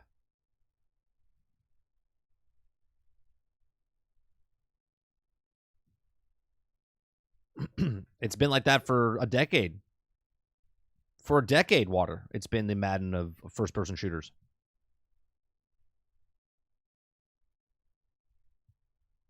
I honestly don't know why they just didn't keep it. I don't know why Elon Musk didn't just put an X in front of Twitter. That way he can still call it X Twitter. Right?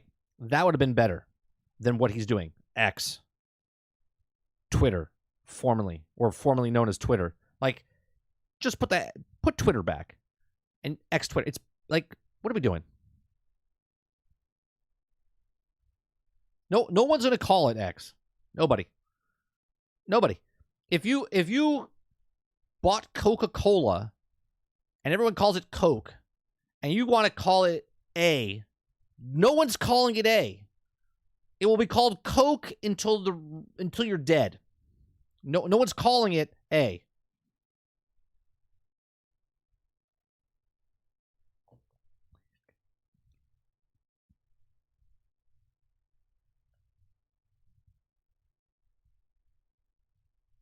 Maybe Canadians. I take it back. Canadians would call it A.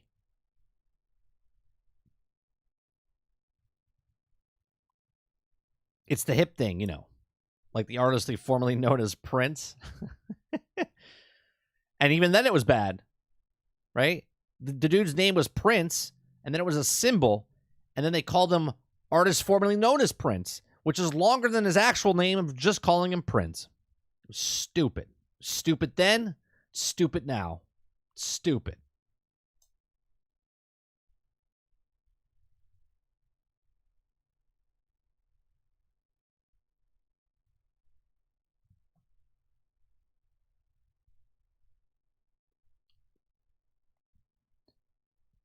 All right. Let's go to the third story here. If you guys are new to my channel, make sure you hit that subscribe button. We're trying to get to 2,000 subscribers before the end of the year. We just crossed over the 1,600 mark. 400 more to go. All right, so let's go into this. And no one told me about the music again.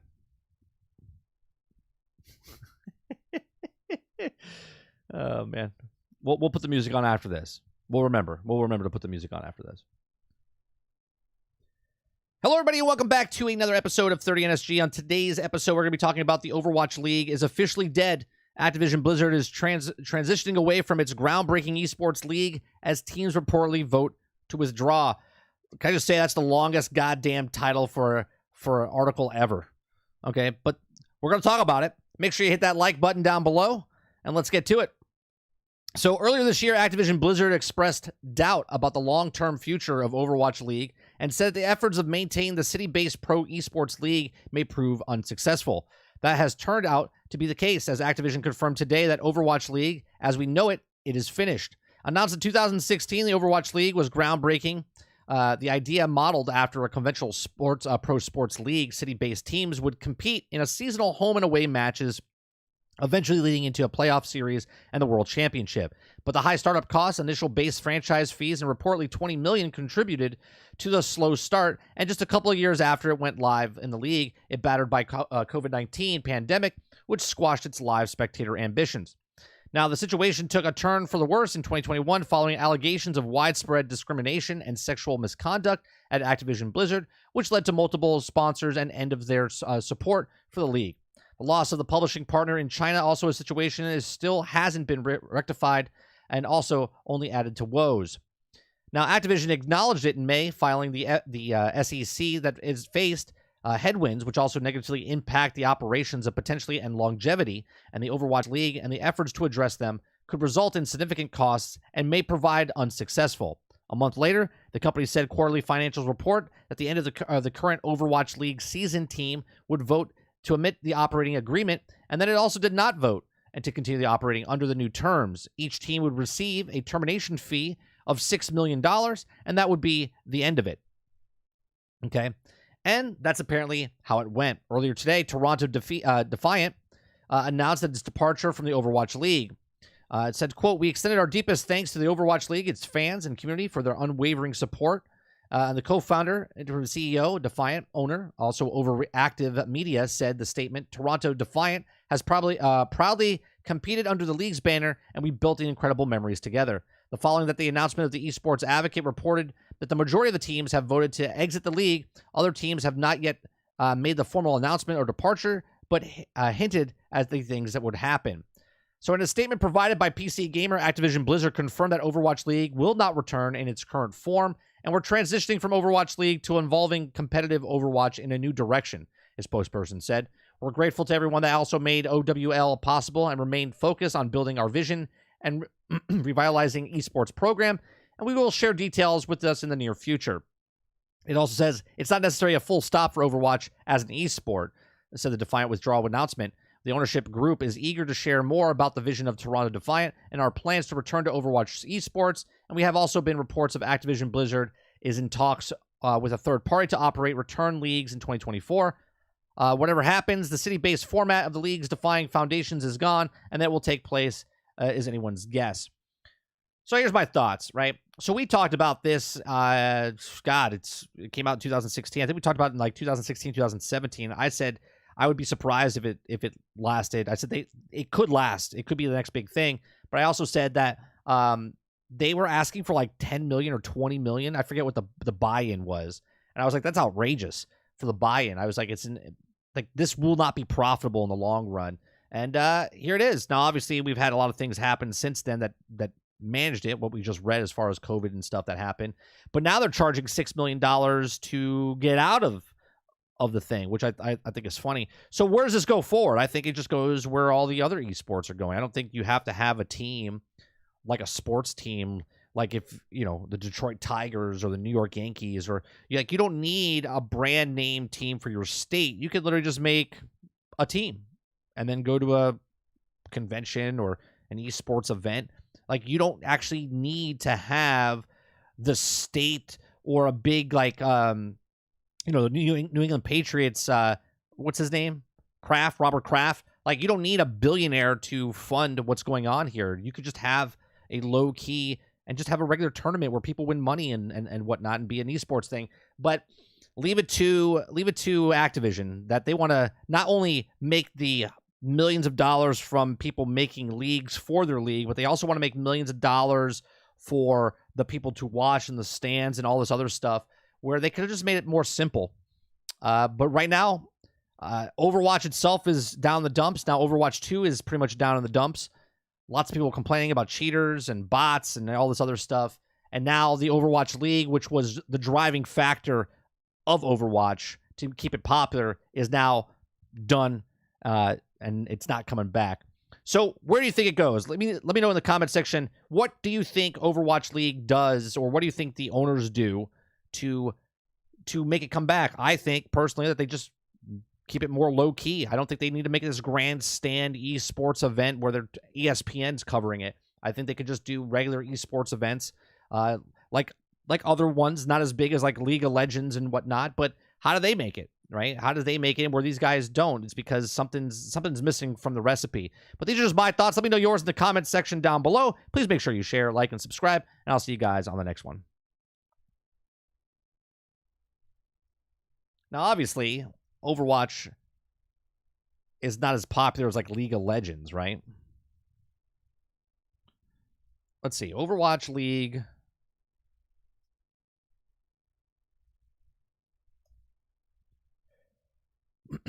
Official release of Overwatch 2 on October 5th, 2022. The league saw a surge of viewership in 2022. Playoff reached a live average minute audience of 250,000, surpassing previous viewership records from the league was broadcast on Twitch in 2018 and 2019. Like they had more viewership now than they did in the past. But yet they couldn't keep it, right? They couldn't keep it.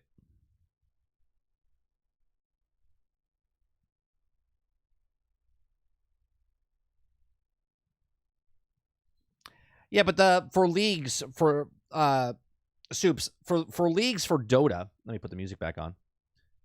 The leagues for Dota and whatnot, they're not sponsored by, you know, billionaires and hundredaires, you know, 100 millionaires and stuff like that, right?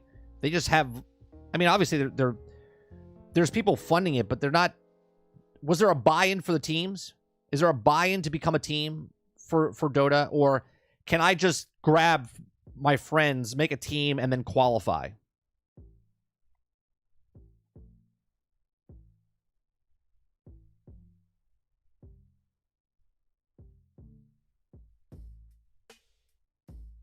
I think the cheating aspect plays a big part of it as well.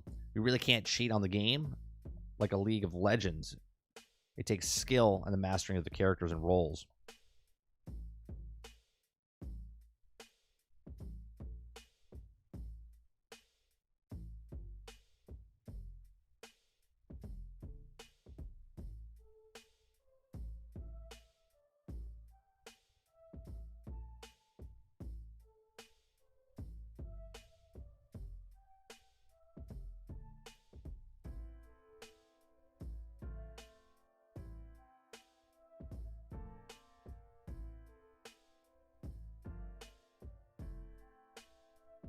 Oh, what is this?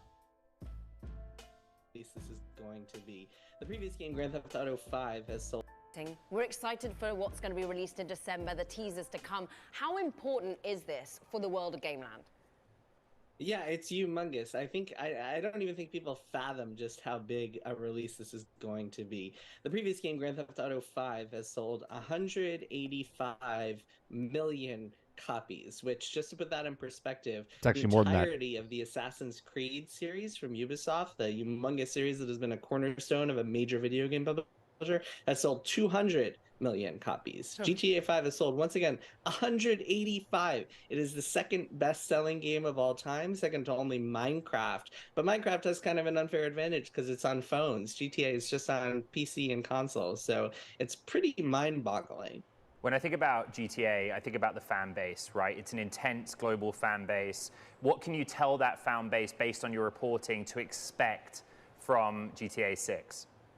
Yeah, so we've been reporting at Bloomberg on this game for a little while now. We know it is set in a fictionalized version of Miami. We know it is going to have two protagonists, one male and one female. This is the first time in quite a long time that Rockstar has had a female protagonist, so that I think is going to be exciting. It'll offer a different perspective than your average kind of male-centric Rockstar game. And yeah, it's really exciting. I mean, I'm very excited to check it out. I'm also excited about the fact that, as we've also reported, Rockstar has really done a lot of work in trying to improve their culture over the last few years. They came under some controversy during the release of their last game, Red Dead Redemption 2, over their work-life balance and the kind of tough hours that they put their workers through. And it sounds like, from what I'm hearing inside the company, things have really been getting better there, and we'll have to see if that remains the case throughout the final year or two of development on GTA 6. Year or two?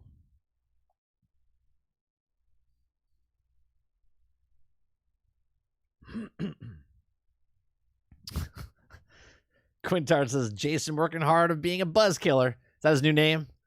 Is that his new name? Jason Buzzkiller Schreier.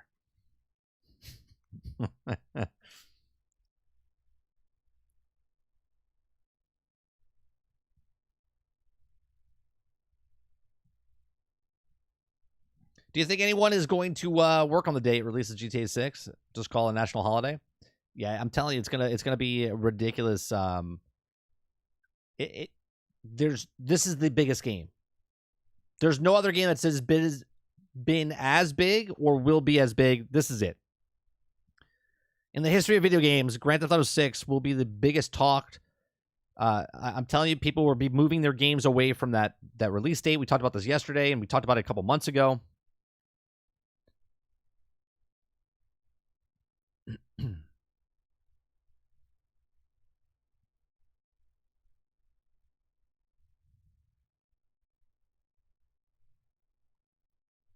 Here you go. I don't know if this is official, but this is good. We talked about this earlier in the show, right? So Marvel Spider-Man 2 sells over 5 million copies in 11 days. That's very, very impressive, considering there's only 41 million PlayStations out in the market.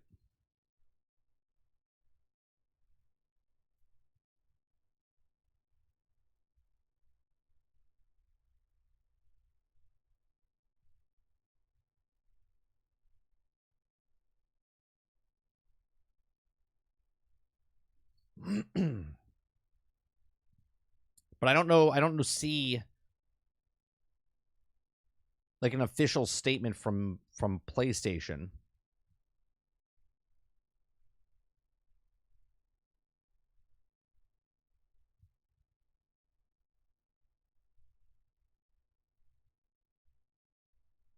Like, you would think PlayStation would have that posted. So I don't know where they're getting that 5 million from.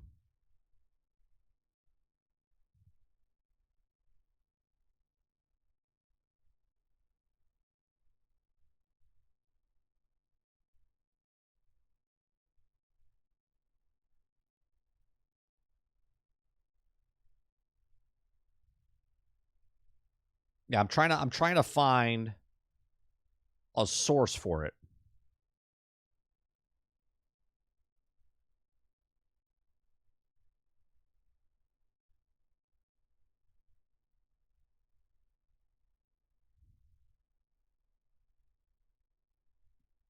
I mean, it could be. It says it from IGN, but I don't know. Someone could have just made that. You know what I mean?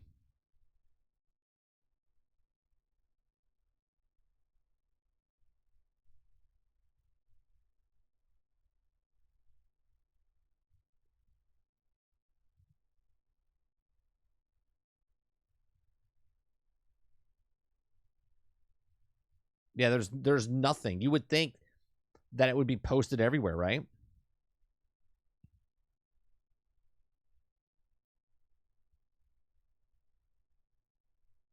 Well, let's see. I'll go to IGN themselves and see.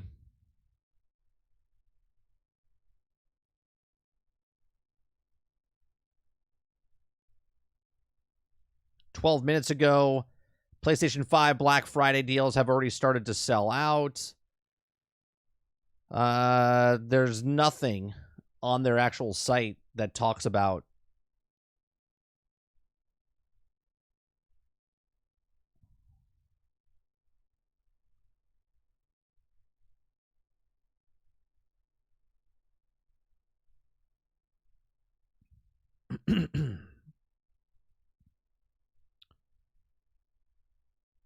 yeah, there's nothing. So I don't know. I don't think it's real.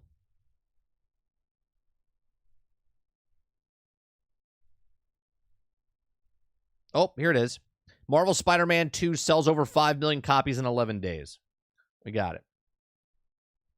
Spider-Man 2 sells more than 5 million copies in 11 days. Sony has provided sales updates on Marvel Spider-Man 2, confirming more than 5 million copies sold after 11 days on sale. Developer Insomniac trumpeted Spider-Man 2 sales success, saying that the post on Twitter, they have me saying it now. It's just Twitter. I'm just calling it Twitter. Incredibly honored and announced that Marvel Spider-Man 2 on PlayStation 5 has sold over 5 million copies. Thank you for the incredible community and supporting us and helping us reach this milestone. Sony said previously Spider-Man 2 was the fastest selling PlayStation Studio game over 24-hour period. It also sold 2.5 million copies in a day, and the sales milestone put Spider-Man 2 ahead of Santa Monica Studios' God of War Ragnarok at the top of PlayStation Day 1 launch sales charts. But how does it fare now? God of War sold 5.1 million copies in its debut week, which means outside of the initial 24-hour period, Ragnarok remains top dog. Now, God of War Ragnarok launched November 2022, PlayStation 4 as well as PlayStation 5. However, it's worth noting that Spider-Man 2 is a PlayStation 5 exclusive and therefore sold into a smaller install base than Ragnarok. Right. So, nothing else there is of pertinence. So, that's huge. And I was correct. I said it would sell in the first month, and that's less than a month. So it's going to sell more than that. It will at least sell 4.5 to 5 million. And that's a big chunk for a small install base.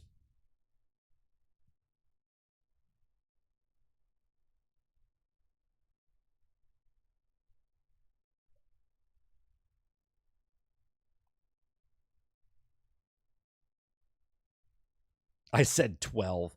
12 million, that would be, that's insane, Water. There's only 41 million PlayStations.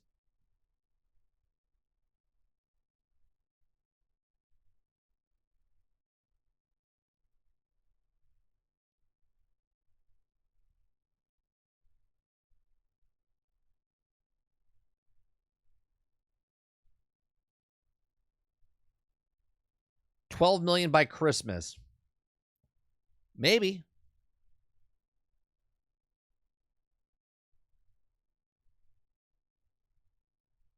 It beats Super Mario Wonder? No, I think Super Mario Wonder... Oh, no, I just saw the thing about Zelda. Zelda surpassed 18 million, I think.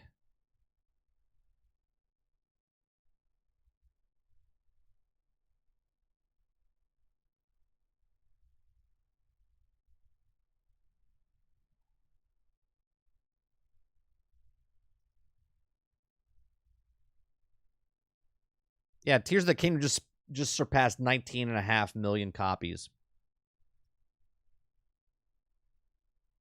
That'll probably go on to sell like 40 or 50 when said and done.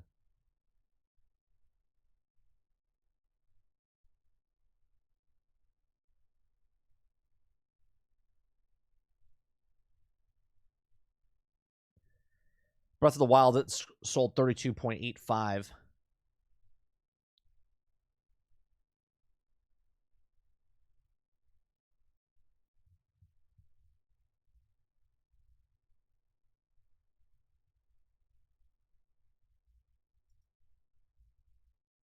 What's happening? I'm typing and nothing's happening.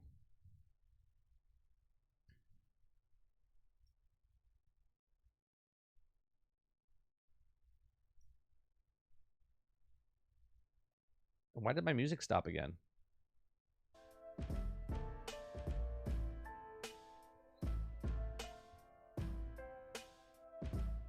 Yeah, Mario Wonder, as of right now, 4.3 million copies sold. As of 1 day ago.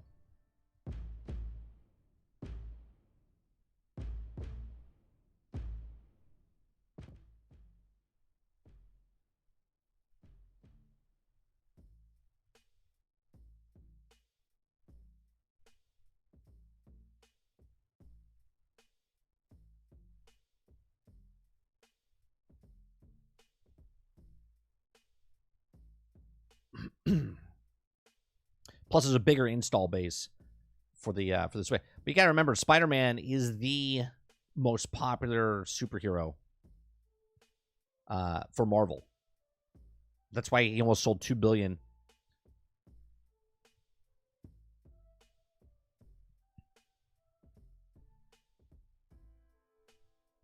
That's correct. 41 million PlayStation 5s only. That's correct. And I'm giving them an extra million because the last time they reported on it was 40 million.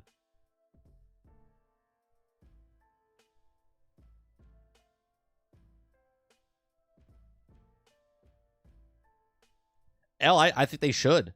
I don't know why they don't release at the same time, right, on PC. Because PC gamers, majority of them, are going to wait for the game to come out, and they're not going to buy a PlayStation just so they can play it now. They'll wait. There's other games they'll play.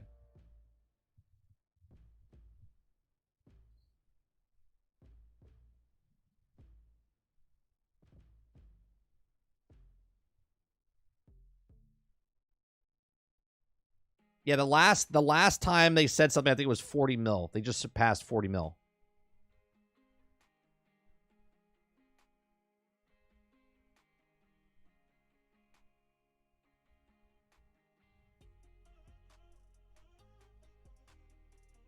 Yeah, the last time they told us was 40 mil, and that was on, what was the date of this? That was July. So I put out, I'm giving them an extra million. I'm saying 41 because since July, I'm assuming people bought the Spider-Man editions and whatnot, you know, and they sold extra. Because you see the sales every once in a while, they'll say like they sold 2,000 here, 5,000 this week, and whatnot. So I gave them an extra million.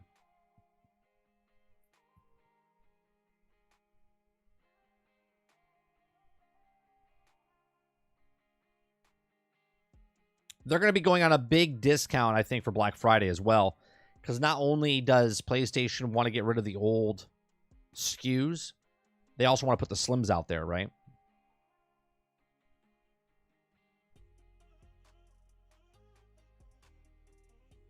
Is there a release date yet for the Slim?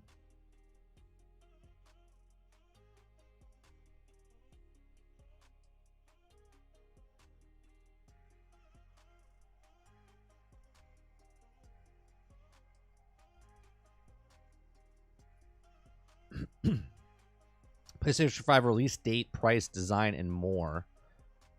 Do we know when that release comes out?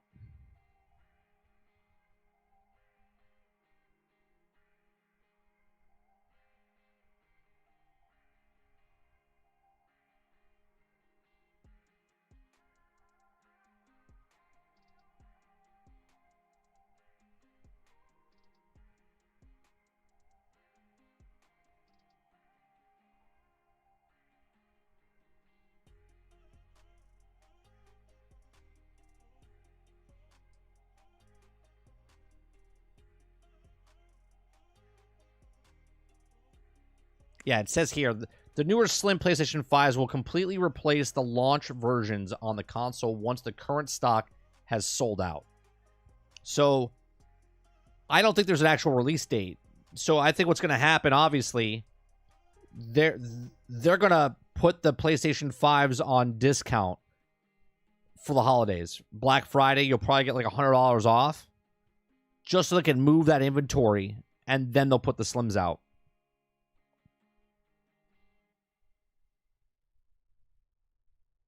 Because PlayStation themselves said they're not, the newer slim PlayStation 5s will be completely replaced the launch versions of the console once the current stock has sold out.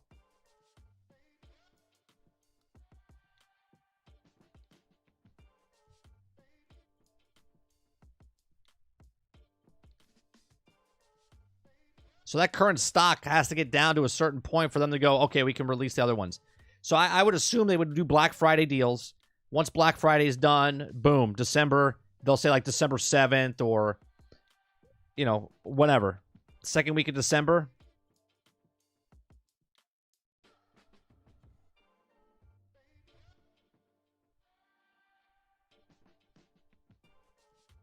Yeah, so 2 more weeks. We got Black Friday, right? And then I would say the following week, right? The 7th, the 14th, something like that, 2 weeks after. That's when they say, that's when the Slim's coming out.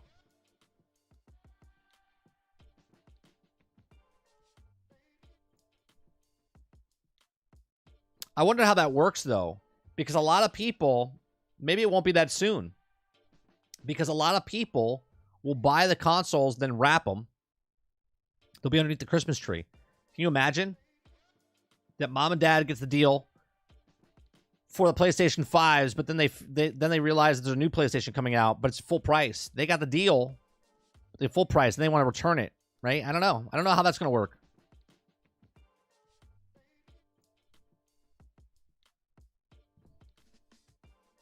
Yeah, there's not a Pro. No Pro yet. That'll probably come out next year sometime, Chris.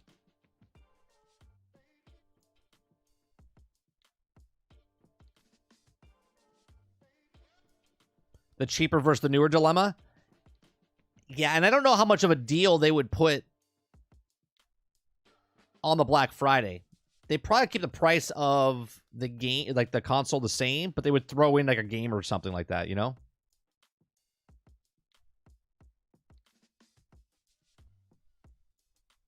Let's see. Let's see. Is there some things happening right now? Let's see. Because usually you can start looking at the Black Friday deals.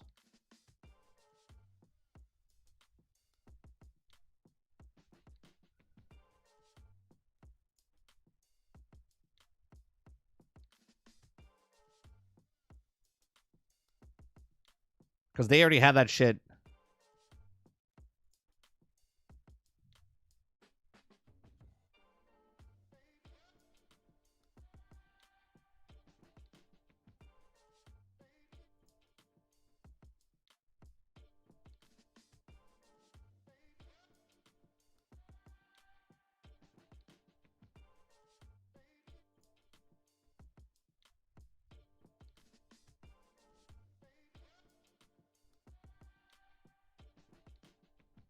They release that stuff so early now.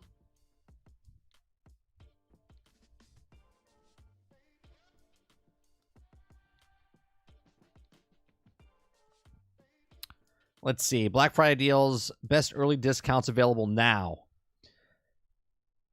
PlayStation 5 Black Friday deals. Best early discounts available now.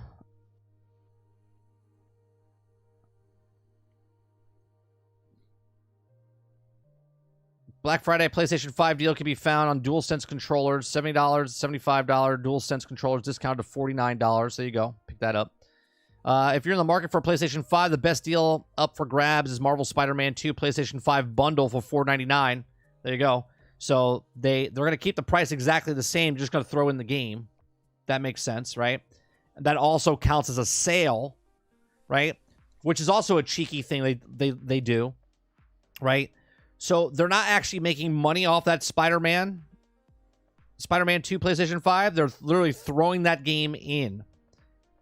But then they'll also say that it's a copy sold, right? They've been doing this for forever. This is how one of the best-selling games of all time is Wii Sports, because it was included with the Wii.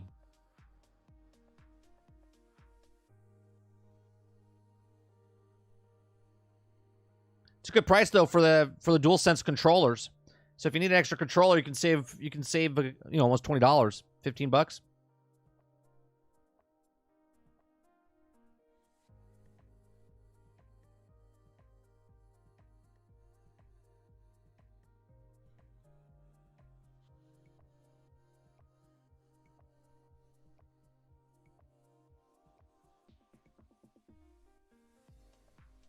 Armor Core, $51. Sonic Frontiers, $30, half price since last year.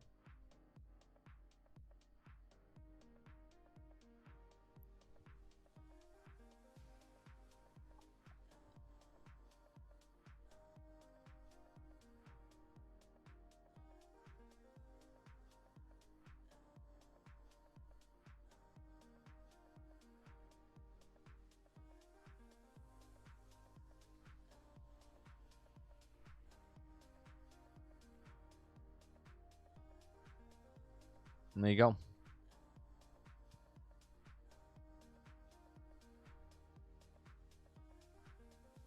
I really want a PlayStation 5, but knowing that the Pro is around the corner makes me want to just wait. I mean, if you're jonesing for it, you can get one with Spider-Man free in the bundle.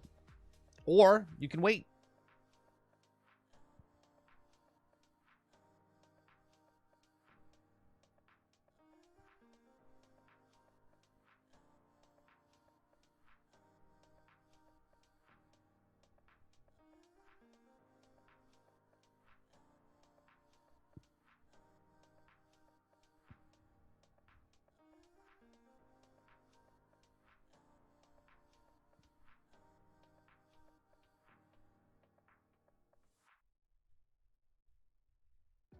We'll see what happens with Suicide Squad. They have to be making some sort of announcement soon with Suicide Squads.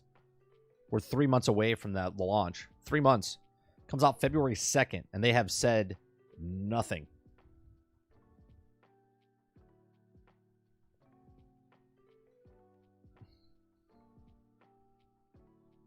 Can you not get the plates separately?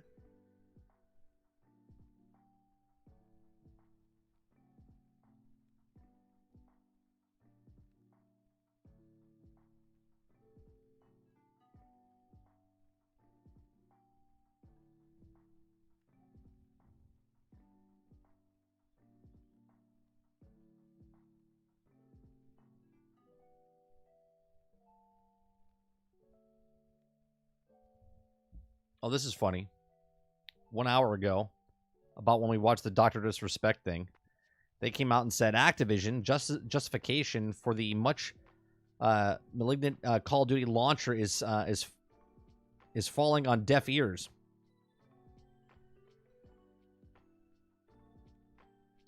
As DLC expansion for last year's Modern Warfare 2 before changing it to full-price standalone release sits within Modern Warfare 2 on PlayStation 5. Modern Warfare 3 does not have a Platinum Trophy. Much of the annoyance of players, Activision has yet to explain this despite the multiple requests for comment by IGN. In a blog post, Activision has said Call of Duty HQ has developed to bring players benefits like carrying forward easy file size management and more seamless switching between Call of Duty Warzone and the latest annual releases. We are continuing to work on fine-tuning Call of Duty HQ, optimize the player experience as we result Call of Duty Modern Warfare 3 later this week.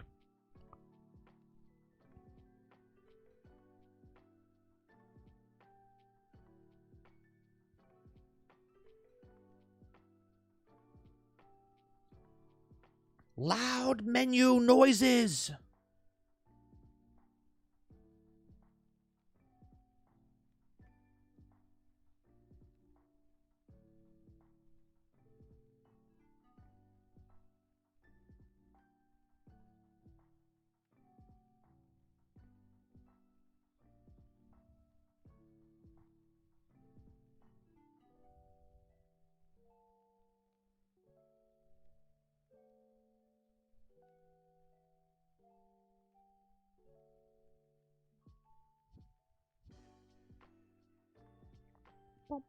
Arc Raiders. When's that coming out? Arc Raiders to launch in 2024. That's a live service game, isn't it?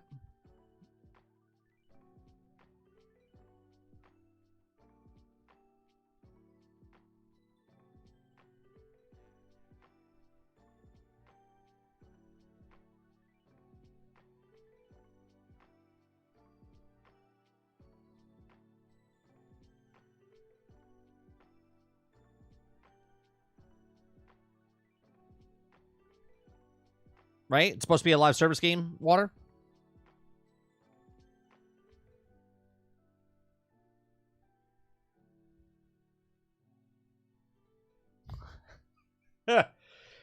They just teased the next Mass Effect game, right, yesterday on N7 Day, or 2 days ago, whatever it was. And supposedly,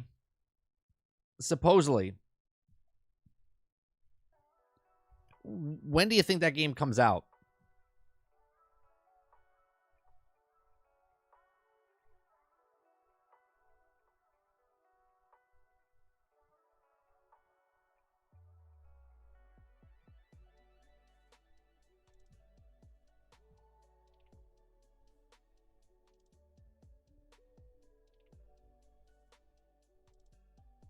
$2026? You would think, right? 2026 would be a good time. Water says 2027, 2026, 2027.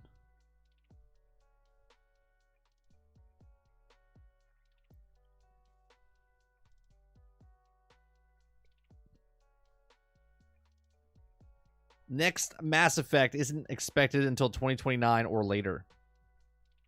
Reports claim. Hold your horses, Dragon Age first. Dragon Age has been worked on. It was in production during Anthem. They moved majority of the players, developers from Dragon Age into Anthem to help Anthem because Anthem was in such dire need. And also, Dragon Age is in problems because they also did what they did with Anthem. They forced Dragon Age, when they first started it come out, that they used the same Frostbite engine, which wasn't made for those type of games. Then they went back and changed it up. Then the developers left, like the heads of the development team left that company that were working on Dragon Age. Dragon Age is going to be a shit show when it comes out. I've said it for years. Be very mindful about Dragon Age. The next Dragon Age is going to be... We might have a skull and bones in our hands. We might have a skull and bones in our hands.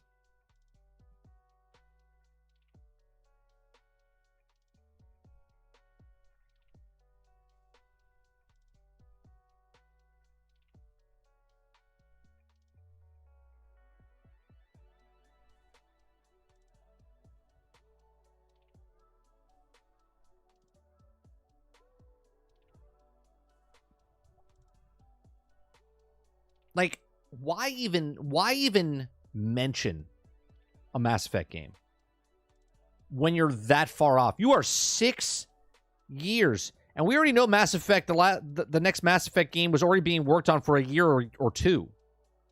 So why are we even bringing it up? Why do companies keep doing this? Why? Why do they keep making the same mistakes?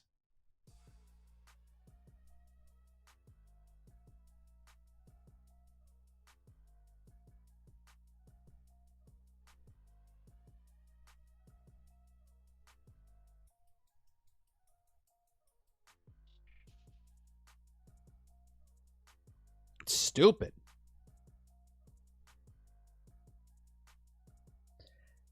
Yeah, but Mo... It's so dumb. Hype sells, but what are you selling?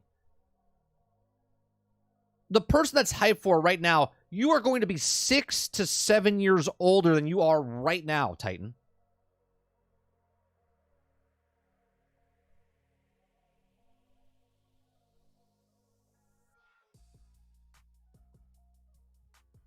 I will be 52 when the next Mass Effect potentially comes out. And you're hyping it up this far out.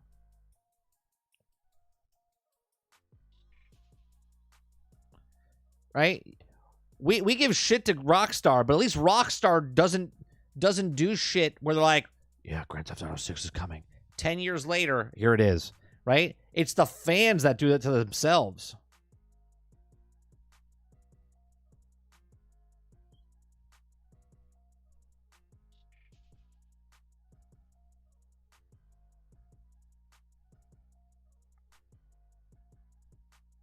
This is like when they What other game did that? Ubisoft. Beyond Good and Evil. Right? Beyond Good and Evil 2. Where is that? They teased that 15 years ago. I was 30.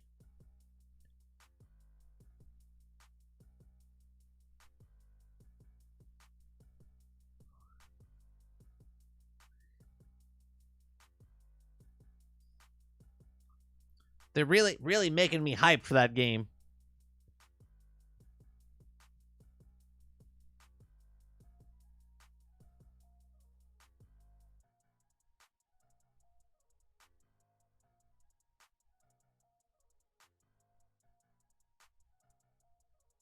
It's so ridiculous, man.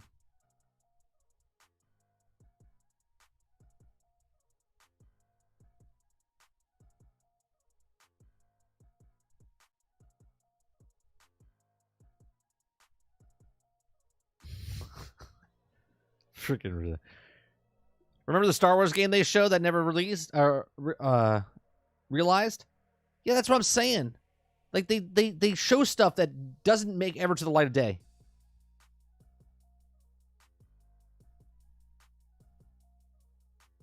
Just found Discord server that uses AI to create music. Well, that's cool. Yeah, well, 1313. Then there was the other one that they had that they never gave us a name for, where the guy walks out into from the desert world from the inside to outside. And you see the TIE fighter like fly by.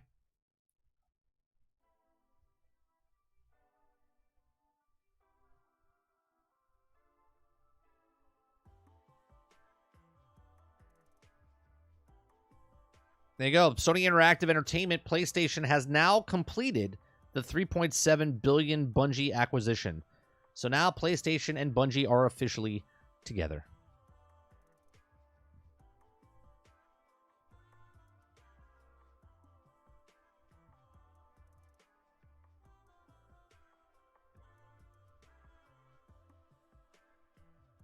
They're trying to put a ring on the stripper. It's not going to work out.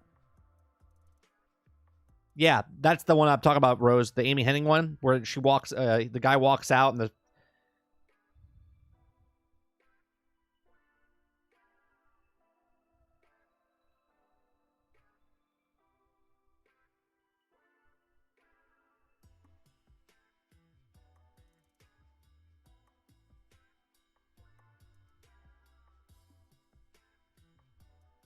Star Wars Outlaws is probably Star Wars 1313. I don't think so.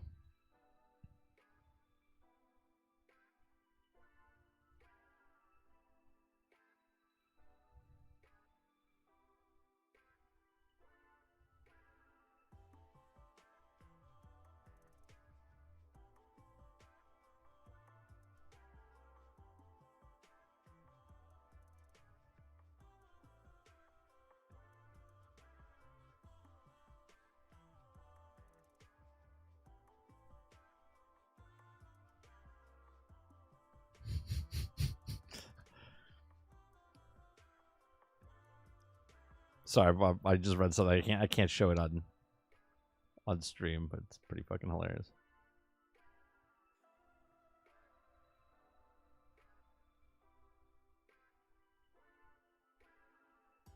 People still have hope for Star Wars. I have hope for the Star Wars games. The Star Wars games have been much better than the actual movies and TV shows. So I don't think I have to have hope for the Star Wars games. The Star Wars games that have come out in the last 6 to 10 years have been pretty damn good.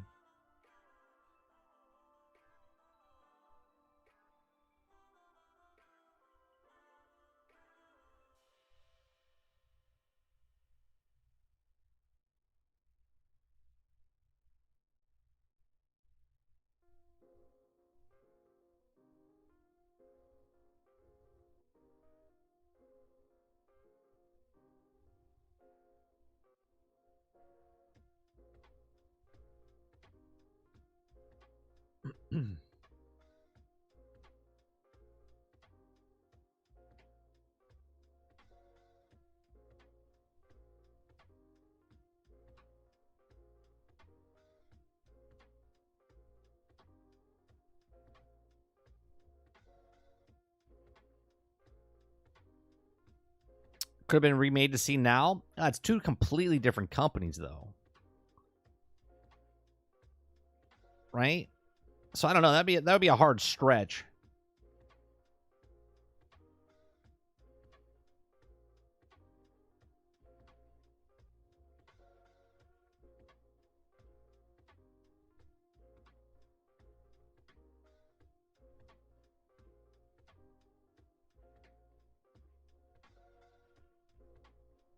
What time is it? 12:30?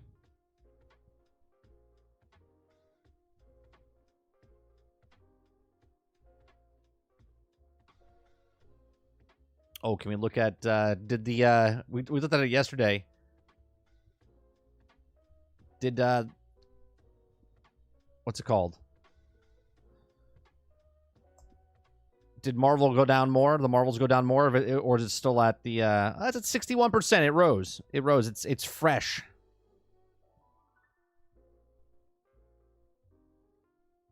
That's a lot of, that's a big comeback. That's a big comeback from 50, was it 54, 53?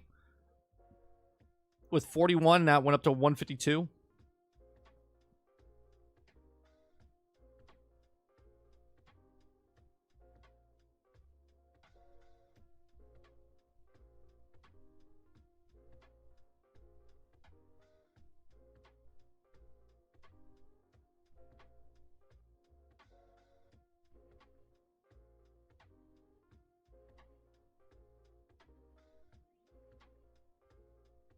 Well, Water, let us know.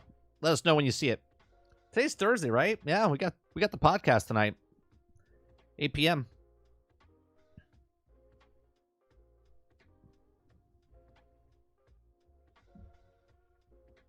What time is it at, El? What time is it at?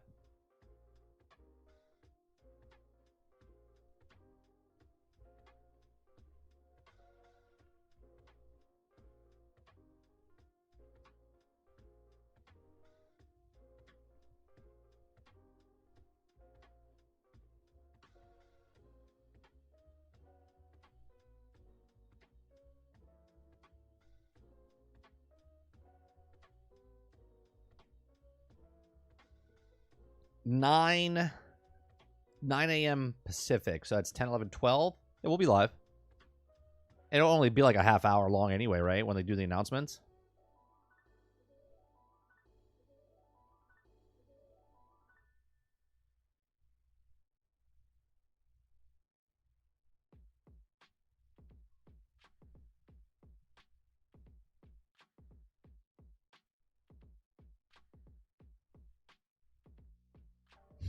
Disney's streaming business lost an additional $387 million in quarter four. You keep doing you, Disney. You keep doing you.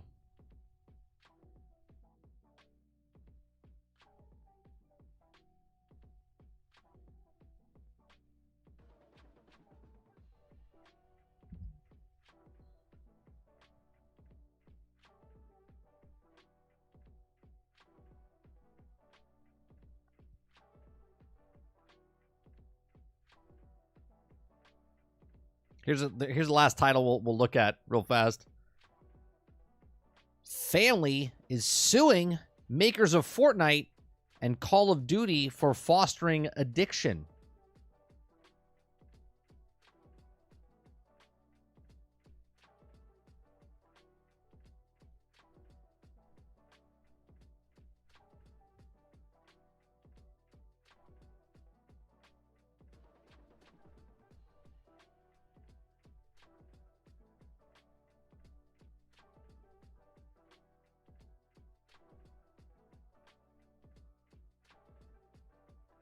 According to the suit, the Arkansas child has experienced physical pain in their hands and elbow and shoulders, increased weight and morbid obesity, diminished by social interactions, a drop in their grades, and inability to attend school, and depression.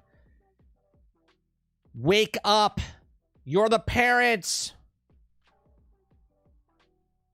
Your son is literally dying in front of you because you are letting them do it.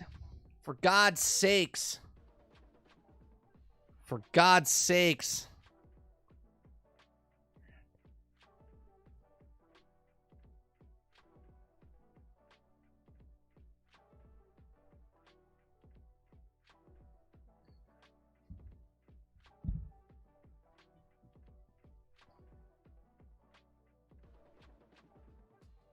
this microphone keeps hitting me in the head. I'm going to sue the manufacturer. Fucking idiots.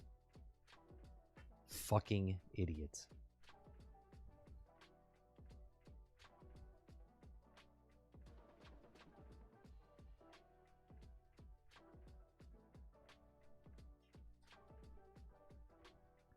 I don't understand. Timmy was fine until he started playing Fortnite. Then all he wanted to do was just sit in front of the television set, and then I just kept bringing him food. And then he just got obese and fat, and then he started hurting about his arms and legs were hurting because he wasn't doing anything. He was becoming more obese. You think? You think? It's a disorder. Yeah, it's also a disorder that you are a shitty parent. You're a shitty parent. I'm sorry. You're a shitty parent. Family from Arkansas.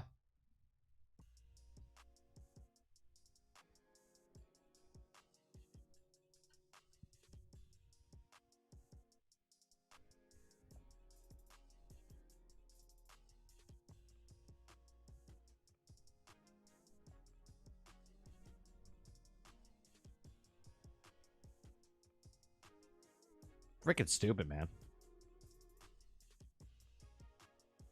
Like, you want to be an adult and you want to sit there by yourself and you want to become fat and obese in front of the thing and you know what you're doing as an adult? Sure. But as a child, you're a parent and you need to take care of your kids.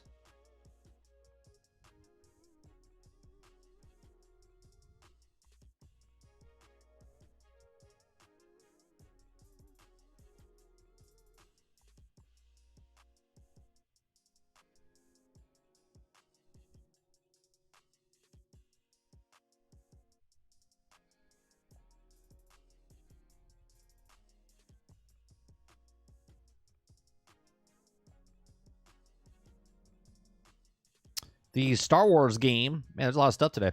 Star Wars Hunters, that mobile game by Zynga. The Overwatch-esque squad-based PvP shooter from Zynga has been delayed to 2020 or 2024 to 2020. Yeah, 2024.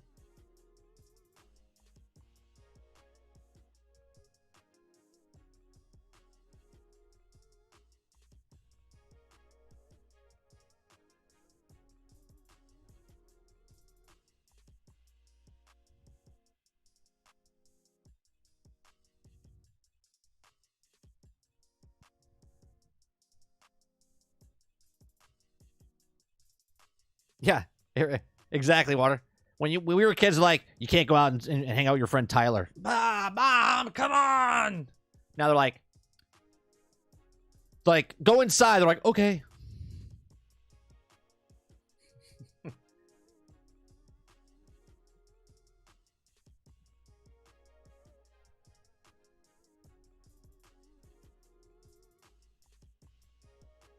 know what happens when I tell my son? You know what happens when I tell my son you're done playing video games? Right? I literally walk up to him and say, you're done. He's like, okay. He gets up and does something else.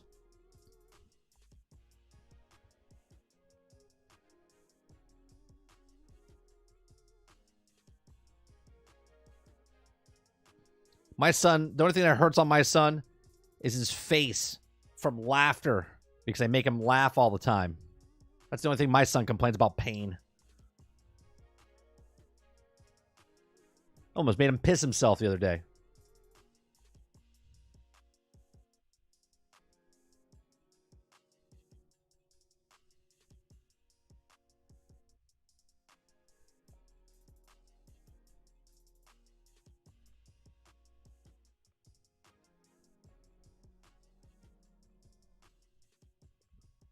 Look at this guy.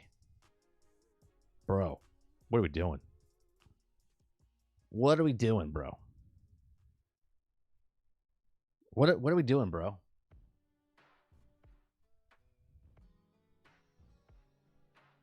Are you this hard up for...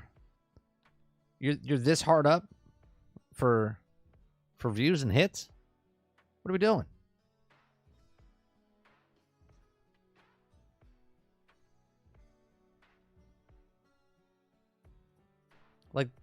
That is some shitty-ass Photoshop. Can I just say that? That is some shitty-ass Photoshop.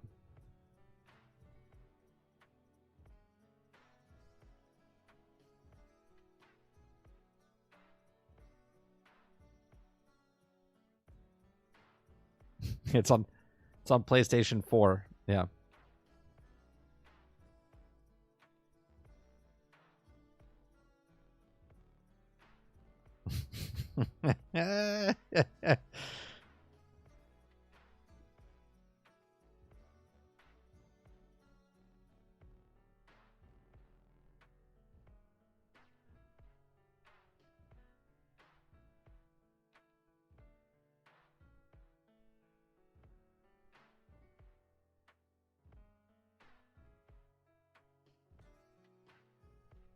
I like this comparison.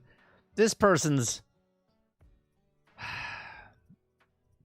They compare, because we're talking about Spider-Man, how Spider-Man retired and Miles Morales is taking over, and says nobody panics when Bruce Wayne retires and makes Terry McGinnis the new Batman, and nobody panics.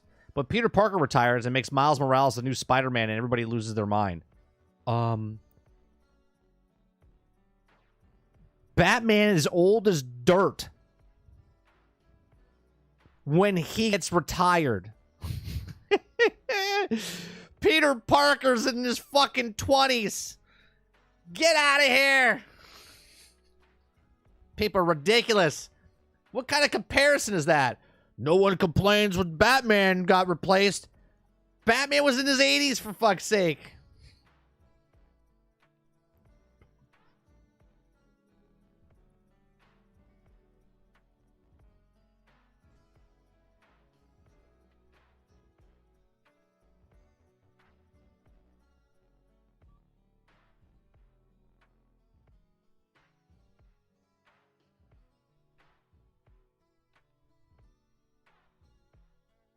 I can't. I'm done. I'm done, chat. I'm done scrolling through Twitter and seeing stupidity. We'll see you guys tonight, 8 p.m. Eastern. Appreciate you guys coming out, hanging out with us. Do these morning shows. This is our last one today for this week. Monday through Thursday from 10 o'clock in the morning till about 1 o'clock. To about 1 o'clock Eastern. We do appreciate you for coming out. Make sure you hit that like button, hit the subscribe button if you'd like to go above and beyond that. Make sure you go hit the membership button as low as $5. We do uploads, we do live streams, we do gameplay, and we also do podcasts. We might do an extra stream on Friday evening for more RoboCop. Other than that, I appreciate you, and I'll see you guys on the next one. Peace.